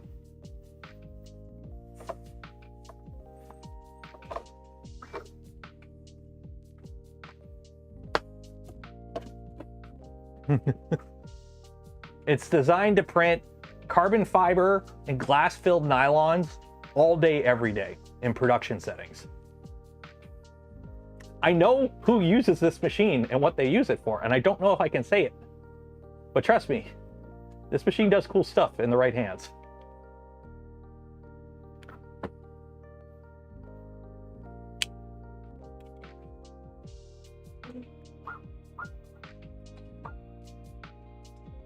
How many days did it take to print the helmet? I don't know, 2 or 3. Fun fact, carbon fiber and glass-filled materials and nylons, you don't print fast. This prints 1.3 kilograms a day of PETG-based material or 600 grams of nylon-based material. It depends on the slicer settings, because guess what? This machine is tuned to print with the material, or correction, that come out with the spec of the material you're using. Oh, did we lose OBS for a second? OBS reconnection successful. Okay, cool. When you print fast, you lose quality. It might not be visible quality, but you lose things such as mechanical properties because you get weak bonds for layer adhesion and whatnot. This machine is set up so that when it prints something with the profiles it has, with the materials they recommend, when you get that part meets all the specific material design goals. Like, do I have a part like that I can actually show as an example? Like, I don't know, this is just one of the parts off there. So when you print, this is CFP-ETG. When you look at the spec sheet of CFP-ETG, and like these are what the material for deflection and temperature resistance and impact strength and all that, it is designed to print parts that meet those specs, not to print them fast for internet points. It is designed to print parts that when you take them off that machine, you know those parts are good to go in thing. That goes on fighter jets or goes to space. Yeah. Yeah. They're buying this machine for what it can do and what the stuff that comes off of it can do.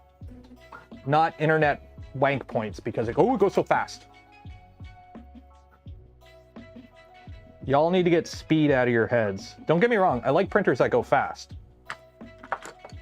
But after a while, you stop caring about speed and you care about the output. Couldn't have a standard Voron? It can.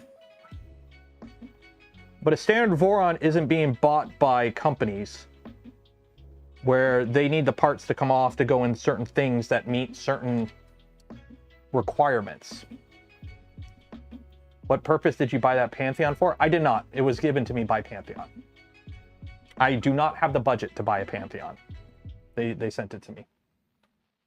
And they're getting their advertising works because it's in the background of everything I do now. Is it 10? Yeah, okay. Put it this way. The 10K price of a Pantheon looks really good when the competitors are 40 grand.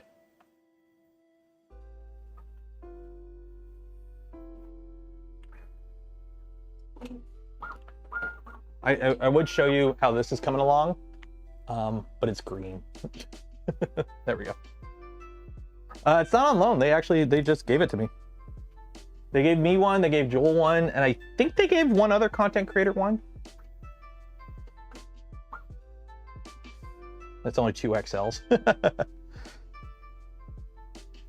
But yeah, it's you get the printer you need for the goals and design you need. Like Voice, does Voidstar have one? Okay, so maybe he was the other one. But that's the thing, like when you're a company and you're like, hey, we need to make these objects for this thing, and the engineers go through and they design everything, and they design the part, and then they do all the simulations for testing and everything, and then the part comes out, and it's like, okay, according, you know, if it's made out of this material, these are the forces that are involved, and it needs to be able to withstand those forces with this margin of safety and everything, blah, blah, blah, blah, blah. The printer itself will have an impact on that. Because if you're printing on a profile that's too fast or too cool or too hot, or the flow rate's not calibrated properly, you can get parts that come out and they look great. Oh, look at this. This is CFABS. This is great. Let's put it in our thing, and oh God, it fell apart. It broke right apart. Why was that? Oh, because you printed too fast and the layer adhesion shit. Like, Pantheon? Yeah, Pantheon's in Vancouver. I did a video with them. I got a video on my channel where I did a tour of their facility. Go check it out. But yeah, you at a certain point, consumer machines don't make sense at a certain point. If you're just running a print farm where you're just like prototyping prototyping like cosmetic replicate. Okay, a good example, LTT. LMG, Linus Media Group, they have a bunch of 3D printers that they use for prototyping stuff, like their screwdrivers. The thing is, their FDM machines are mostly used for visual prototyping. This is what it looks like. This is what it holds in your hand. The moment they're like, oh, hey, we need to make functional prototypes, they go to the SLS, right? They go to the sintering machines for nylons and whatnot, because that's the material requirements. It doesn't work. So.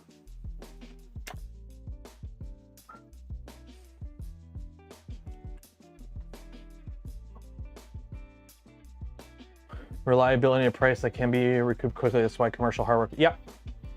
There's a certain, like, you know, if you're setting up your print farm, what do you want your print farm to print? Galactic Armory, from my understanding, for the longest time, they just had a print farm of like Enders and CR30s or CR10s. Because what did they do? They printed big old helmets at a PLA that got post-processed by the user, right? They got sanded and painted and everything. So for them, it makes sense because these take a long time to print, but you need a big machine to print them on. And big machines tend to get expensive quick. So what do? You just get a bunch of cheap, slow, big machines, and you make up for speed with volume. Because remember, the fastest printer in the world is more printer, right? No matter how fast your printer is, you can only print with one tool head at a time, unless you're doing gang printing, but which most machines can't do gang printing. But anyways, yeah. I think they've moved over to bamboos for some of it, but bamboos, like, the problem with the bamboo is the cost. If you're doing a print farm of bamboos, you're looking at like the P1S, or in my opinion, you're not even looking at bamboos. You're looking at the Adventurer 5M. That is a print farm printer. I know somebody, I won't say who, but I know somebody that had a print farm that was made up of a bunch of Creality K1s and Bamboo P1 series printers.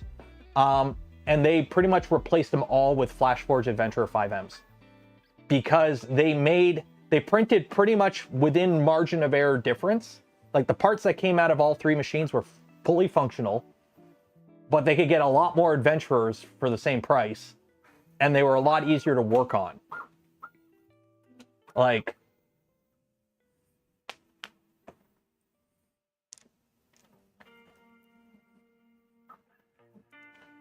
what machine in your workshop will survive a 12 scale earthquake? Well, what is that question? I mean, to be fair, earthquakes only go up to 10. They don't go beyond 10. It doesn't work that way. I don't live anywhere near fault lines. I live in Canada. Like, I'm pretty close to the shield, so we don't get... The house would fall down. Does not offer good farm options. Yeah. So I said the soluble material can be set one exterior in global settings. Oh. Let's see. What did PRUSA say?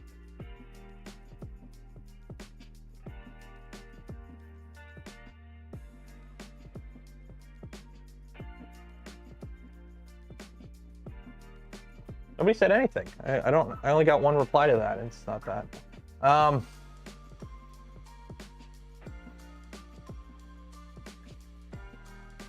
With a 10, I've been printing it. Yeah, the base 5M is a great machine. They sent me the better one, which honestly I didn't want them to. I wanted them to send me the cheap entry level one.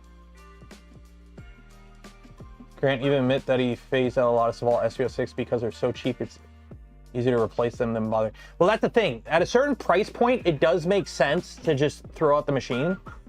Because if the machine costs $300, okay, and you print with it for, you get a year out of it, and then it starts falling apart, it's like, well, I could fix the bearing, but if this bearing goes, this other bearing's probably gonna go. And like, there is a point where the printer does become a consumable. There is a point where the printer is a consumable. Like, let's be honest, a lot of parts on printers are consumable. Bowden tubes are consumable. Ask anyone that has a Bamboo AMS that has a lot of hours on it. You wear it through the PTFE tube in the AMS. These are a consumable. Bearings are a consumable. A lot of parts on a 3D printer are a wear item. They will eventually need replacing. It's like your car. You have ball joints in your car. You have bushings in your car. You might not need to replace them for a couple of years, but at one point you will have to replace them. Imagine if your car, when it's like, hey, my ball joints went, it's like, cool, okay, so what you're gonna have to do is, we don't actually sell the ball joints. What you have to do is buy the entire axle assembly with the tires on it and replace the whole assembly. And you'd be like, well, that's stupid, I'm not gonna do that. Why would you do that? Sell me the ball joint. Well, on a Bamboo, if one of the XY bearings go, Oh, we don't sell the XY bearings. You can't replace those. You got to buy the entire gantry assembly and replace that. And you're like, okay.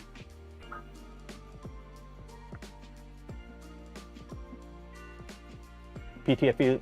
I managed to wear through some of my PTFE tube. It depends on the filament you use.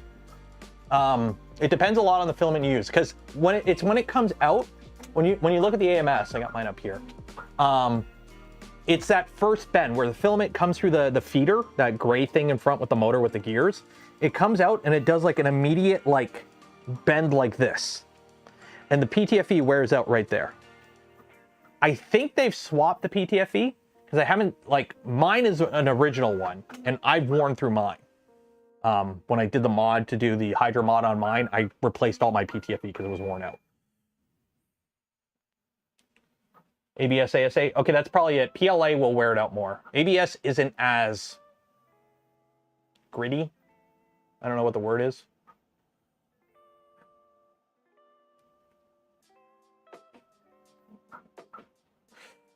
Bamboo users don't have the skill to replace parts, so make it disposable is probably the right choice. The thing is, I do not like that mentality, because here's the thing. Now you're assuming everyone who buys a bamboo is a little kitty who doesn't know how to work on anything. I have a bamboo. I like working on stuff. I want to be able to fix my printer. Half the reason I don't use it as much is because I don't want to wear it out. Because for me, when something goes on that machine, I'm not going to spend 8 hours fixing it. Well, actually, I probably will, because I can milk that for stream content. But I would just throw it out because I've got other printers. I gotta play Dragon Age? No. I won't say I was hyped for Dragon Age Origin, or Dragon Age Veilguard, but I played the original Dragon Age Origins way back in the day, and I liked it. I didn't play Dragon Age 2. I think I tried Inquisition, I can't remember. I watched a video reviewing it. What was the video?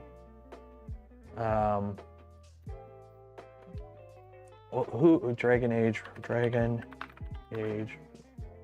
review. Who was it? I'm trying to remember. This guy. The Skill Up, this YouTuber.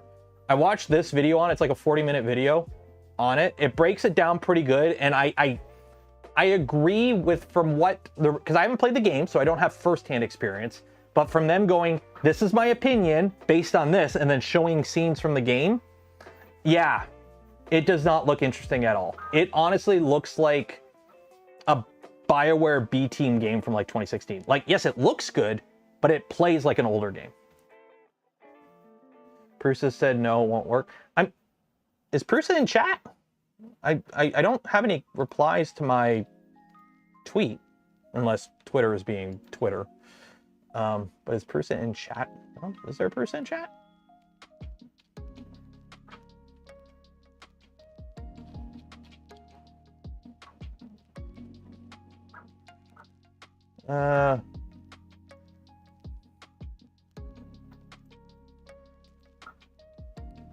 Yeah, like I'm looking at my tweet, and the only tweet here is that. Polymarket. Oh god, freaking Polymarket. I honestly, Twitter has gone to complete shit since Muskie bought it. But like, quit. You want to play this game? No. You want to play this game? You want to play this game?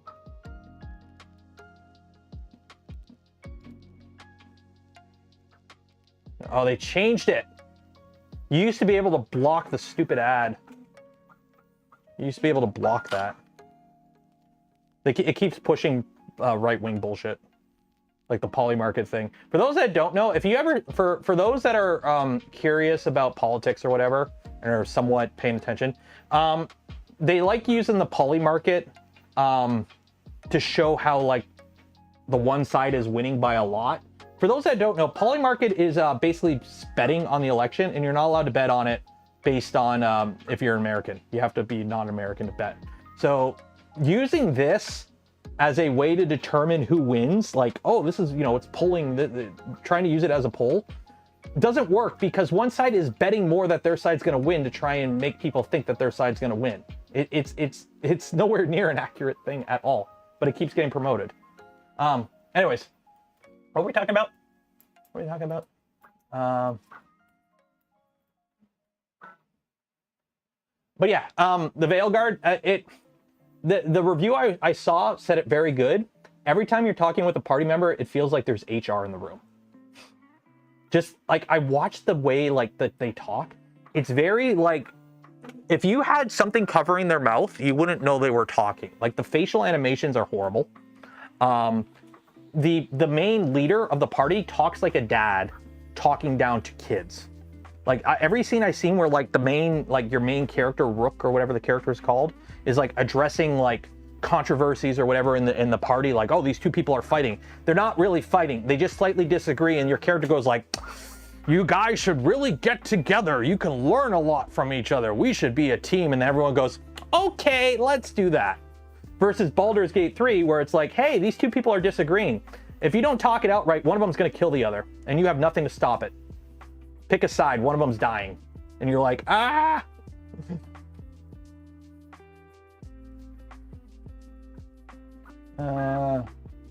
Private Joe Snuffy.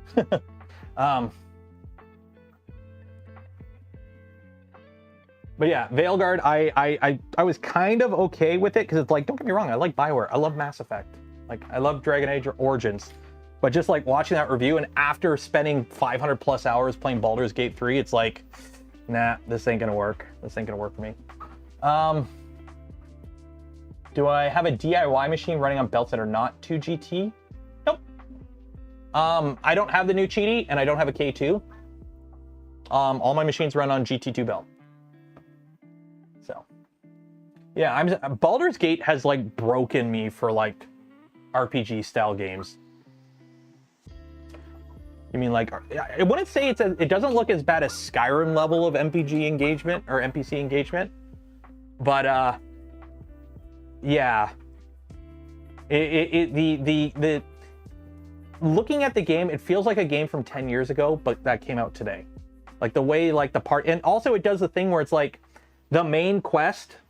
It's like, do a main quest mission, and then after you do the main quest mission, several party members come up with their problems. So then you go off and do their side quests that are completely independent. And then you come back and do a main party mission. And then you go off and do their side quest. So it feels like the old way of doing those kind of games. Versus like Baldur's Gate, where it's like your character stories are actually tied into the main story. So.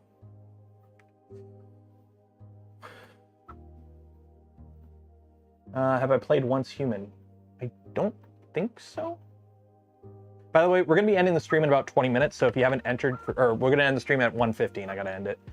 So if you want to enter to win some Polymaker Filament, link in the video description. Got old 10 years ago. Yeah, Once Human. No, I never played it. Just hearing about it now. What got? Yeah, it feels like that. And I know a bunch of people are going to say, oh, it's woke and whatnot. I love Baldur's Gate. Baldur's Gate, everyone can get with everyone. Like there's plenty of woke in Baldur's Gate, and I love it because it's done well. Because it's actually part of the world. You just come across a character and their relationship with another person, and you're like, okay, cool, whatever. Because it actually kind of works. Like it's not written like they're talking to kids. Like it's actually written by adults, and it's like it works.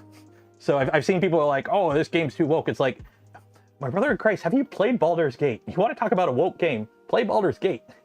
It's so awake, it's on like 18 Red Bulls, and it's great.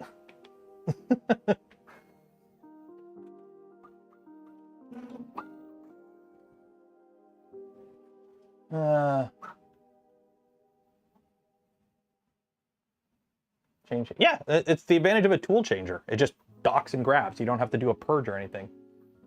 Regard only possible to do an entire print, not single objects at the moment. Okay. Oh, Rudolph's here. Hey, Rudolph. There we go. For those that wonder, Rudolph works at PRUSA. And I'm wearing his shirt today. I think this was the one you gave me. So yeah. So Rudolph, can we add that ability? Can we add that ability to have like, when you go into the slicer, when you got two objects here, to like, you go down here for your add settings and you go support material settings.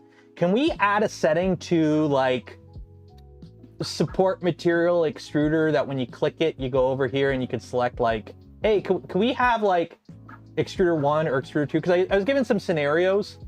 Like this one, it's just because I want to test it. I'm testing PLA and PETG, right? So I want to print one PLA cube with PETG supports and then one PETG cube with PLA supports at the same time. Yes, I know I could do 2 separate prints, but I'm lazy. I just want to do 1 print. But like, it's like, think about it. Hey, I want to print all of this with like PLA supports because it's a big PETG print, but there's one little area where I need dissolvable supports. So I want to use PLA for majority of my support, but I want to use this little area as dissolvable support or something like that. And I don't want to deal with like the whole thing having an interface layer. I don't want to do that. I just want this one area to have a dissolvable support or something, or just different colors because like, hey, some of these supports hold multiple things together for shipping because I'm running a print farm and I need supports that I know I need to break off before I ship it. And then other supports that I want to leave on because they hold multiple parts together or something. So it's like I want red supports and blue supports or something. Like just, it's one of those things that'd be nice to have. It's something not a lot of people will need, but every now and then somebody will want it. And I think it would be nice to have in the slicer. PRUSA slicer Zoom still doesn't work for me on a touchpad on Linux. In Linux. I was seeing the, what is it? What's the laser software?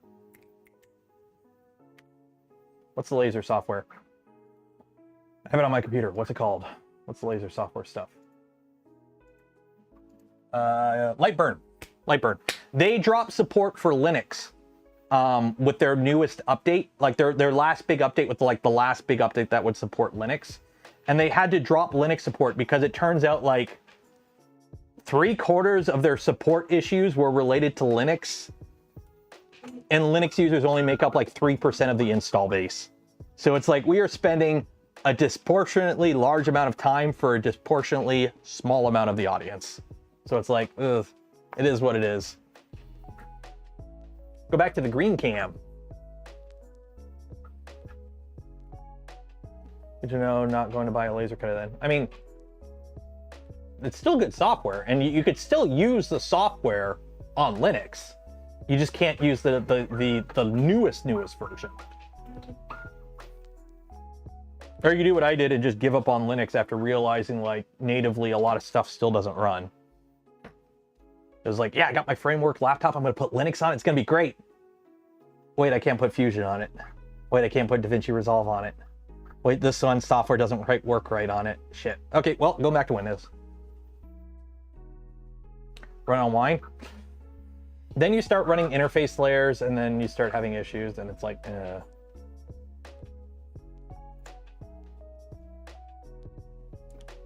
Running on Wine.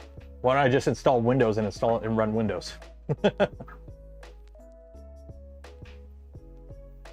Oh, I de-bloat my Windows. I do a de-bloat on my Windows after I install it. That gets rid of a lot of that stuff, disables a lot of it, and removes it all.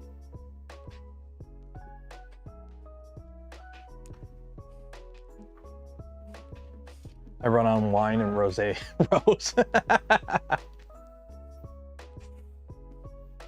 Okay, we're gonna do the giveaway in 10 minutes.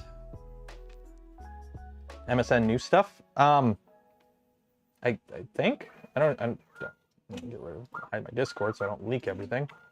Do I even have MSN? I don't even have MSN. I don't know. Most of this has been de-bloated, like especially this computer, because this computer I don't do anything with other than live stream, or if I'm doing stuff out in the garage. So this computer doesn't have a lot on it. Orca doesn't like Linux either. It's Linux. Linux is really good in certain applications, don't get me wrong, but it's like the moment you try to do something that it can't do, it gets really annoying really quick. Go to green cam. Is it just me, or is the image quality better on this thing when it's in green mode?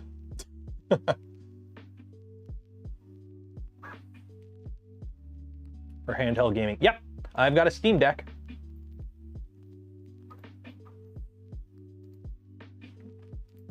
Like, here's a good example. I installed Bluefin, yeah, Bluefin, which is a KDE fork, I think. I can't remember. Anyways, I installed Bluefin, which is one of the approved, confirmed working Linux installs on my Framework laptop. Okay, so I installed it. And then I set it up so with the fingerprint, because the fingerprint reader worked. And I could use the fingerprint reader to log in, except for the first time. So if I turned on the laptop from it off, I would scan my finger and it would boot to the desktop, but then it would be like, give me the password. And I'm like, I don't want to give you the password, I use the fingerprint. So I would have to manually put in my password. And then after that, the fingerprint would work. So I could like close the lid, put it in standby mode, open it up, it'd be in the login screen, put my finger on it, it would work. It would just go to desktop. But the first time I booted it up, anytime it came up from like an actual shutdown, I would have to put in my PIN number. And it got really annoying. Whereas Windows, I just put my finger on it and off I go. It's like, I couldn't find a setting to do that. It's like, get a Mac for that. I will not buy a Mac. Hey, welcome to current year. Macs finally default to 16 gigs of RAM. Congratulations.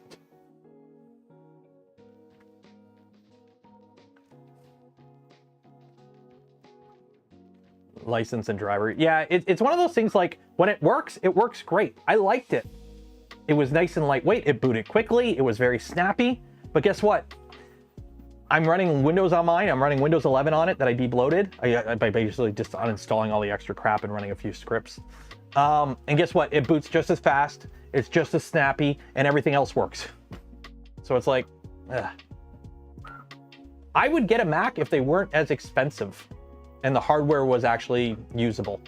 I refuse to get into the Mac ecosystem because of the way it's the same reason I don't buy Bamboo printers, put it that way. The same reason I don't get a Mac is the same reason I don't buy Bamboo printers. I want more control over my hardware. I don't want to buy something where it's like, oh, this RAM, I don't have enough RAM in it anymore. Let me throw it out or buy a whole new one because I can't upgrade it. Oh, I'm out of storage. Because, you know, they only come with 256 gigs of RAM unless you want to spend $800 to upgrade it to 2 terabytes.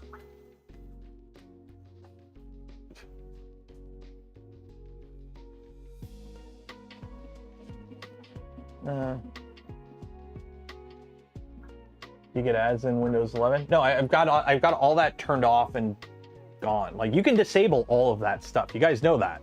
The ads and whatnot, you can disable all of that in Windows. The only thing I leave on is the login screen background, because it pulls random pictures from the internet. I leave that on. I like that. I have 64 gigs of RAM on my gaming PC. 16 for the Mac are enough. The reason is yours. A lot of back practice with RAM top it. A bit faulty. The problem is the fact that nothing is replaceable on the board. So if you get 8 gigs of RAM, congratulations, you're using the hard drive, the solid state drive, as a swap file, which severely degrades the life of your drive, which is non-replaceable. Yes, I know Mac OS itself is more efficient than Windows. DaVinci Resolve is the same. Using the softwares and the programs and opening Firefox with 20 tabs, those still use RAM. And I know people that have 8 gig laptops that go to swap file within 2 minutes of them booting it up once they load all the programs they use. And it's like, I like using my hardware until it's end of life. I like using my hardware. I like getting the value out of my hardware. The last laptop I used was a T470S, right? I like getting my life out of my laptops, out of my hardware. So I'm not gonna buy something where it's like 3 years from now it's dead, or it's having issues or something. Or hey, who knows what the state of software will be in 3 years and what RAM requirements will be, right? I don't wanna buy something that's, okay, 8 gigs is enough right now. In 4 years, is it enough? Because I still wanna be using the laptop in 4 years.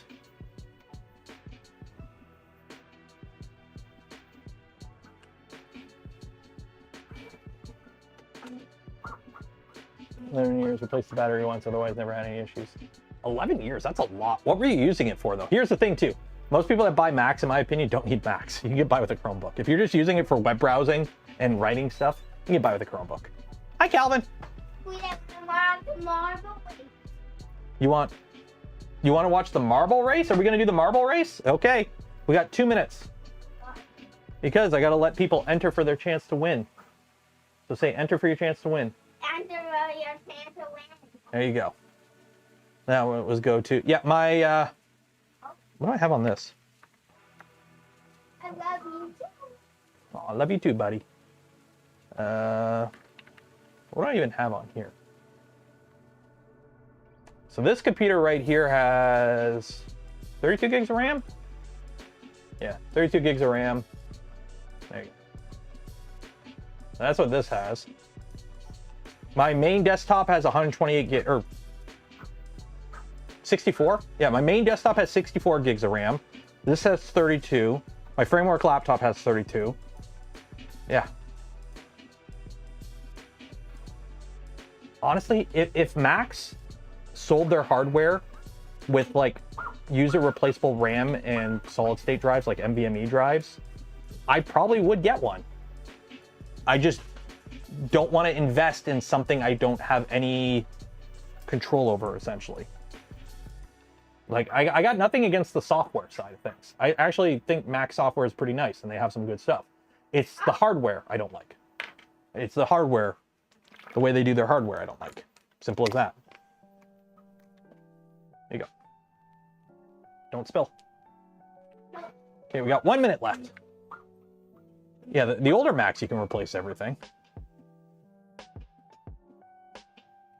I mean, my framework, if I break a hinge on my framework, I can go on the website, buy a new hinge for 30 bucks and follow the guide on how to replace it. Same with the screen, same with the keyboard, same with the trackpad, same with the motherboard, same with every part on it. It's like, that I like. Don't forget about playing your phone. You're gonna want videos. What? You're gonna want videos. Videos of what? See, they want to take a real life video. Oh, you want to take a video? Make a fishing video naked. You want to make a fishing video? Yeah. Okay. And you send it to everyone after I don't got fishing. And send it to everyone when you're done fishing? Okay. Let's do this giveaway. If you did not enter, you'll have another chance on Friday. Copy, paste. Okay. Robot butterfly? We're not doing a robot butterfly. Is mommy still inside or did she go to work? Save. Okay, marbles. Currently has not passed the time test. It's relevant to the new company. Yeah. But they seem to be doing okay. They're a couple years old now. And the thing is, even if the company goes under, I still have the laptop. I can, you know, go buy some extra hinges and whatnot, or any other component that I think I might need. And the laptop itself, I can upgrade the RAM, I can upgrade everything. It's like, I'm sure. It's like, yeah, it's a new company. There's always that risk, but it is what it is. And yes, Printables is running a contest right now to win a framework mainboard. I just like the fact that in like 4 years from now, I can upgrade my laptop without having to upgrade my laptop. I can just buy a new mainboard and just swap out the mainboard and keep the battery, keep the screen, keep the keyboard, keep the case, keep the NVMe drive. Okay, what are you doing? Yeah. Sorry, there's an update for marbles.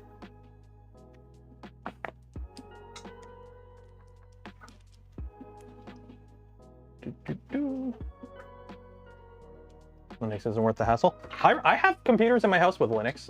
Any computer that we have hooked up to a TV in my house, we have Linux on it. What are you doing? Don't jump on stuff. What? Hey, are you up? What's tomorrow? Hey, what's tomorrow? Wednesday? Oh yeah, tomorrow is Wednesday. I thought tomorrow was Thursday. It's Wednesday. What are you doing on Wednesday? What do we do? Not any tomorrow, but it's on Wednesday tomorrow. Let's go with laboratory. Bots 249. Love you so much. Love you too, buddy. Okay.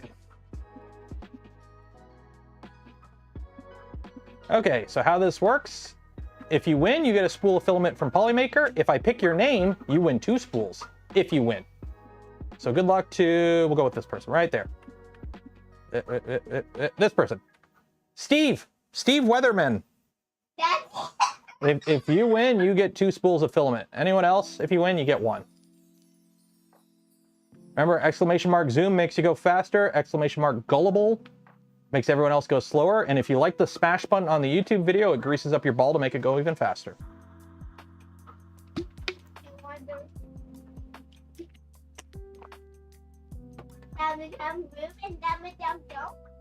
Framework is definitely an outlier. Yep, it's an outlier because they actually designed their laptop to be user repairable, which I like, and I support that.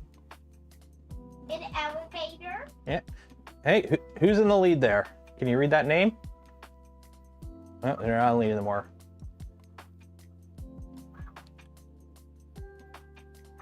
They now are going to be winners. You think printing 0 is going to be the winner? Making it super far? Okay.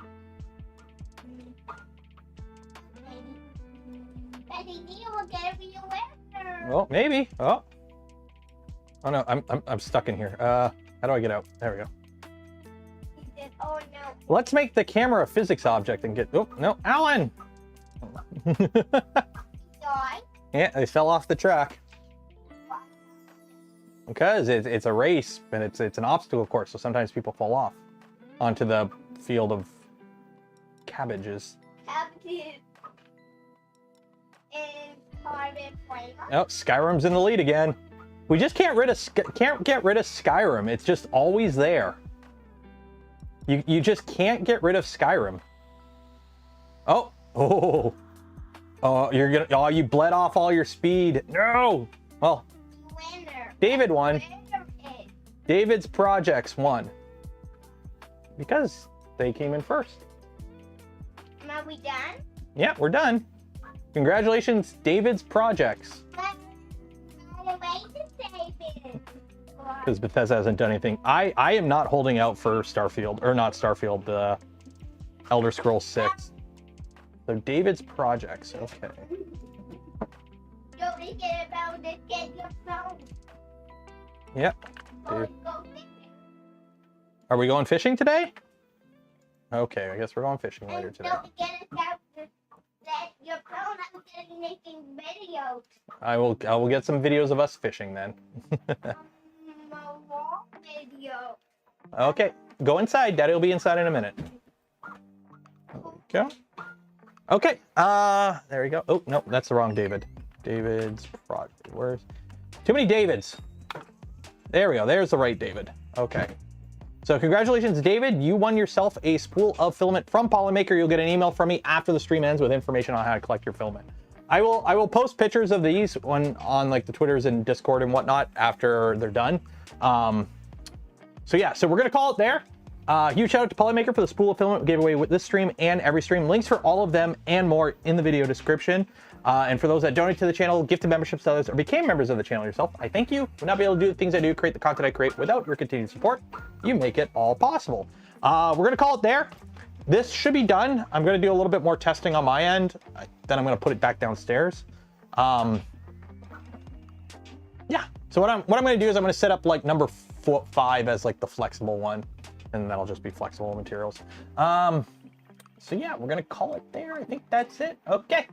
Say goodbye. Bye. Happy Halloween. Hope you're all got your costumes and everything and candy. Bye. Bye.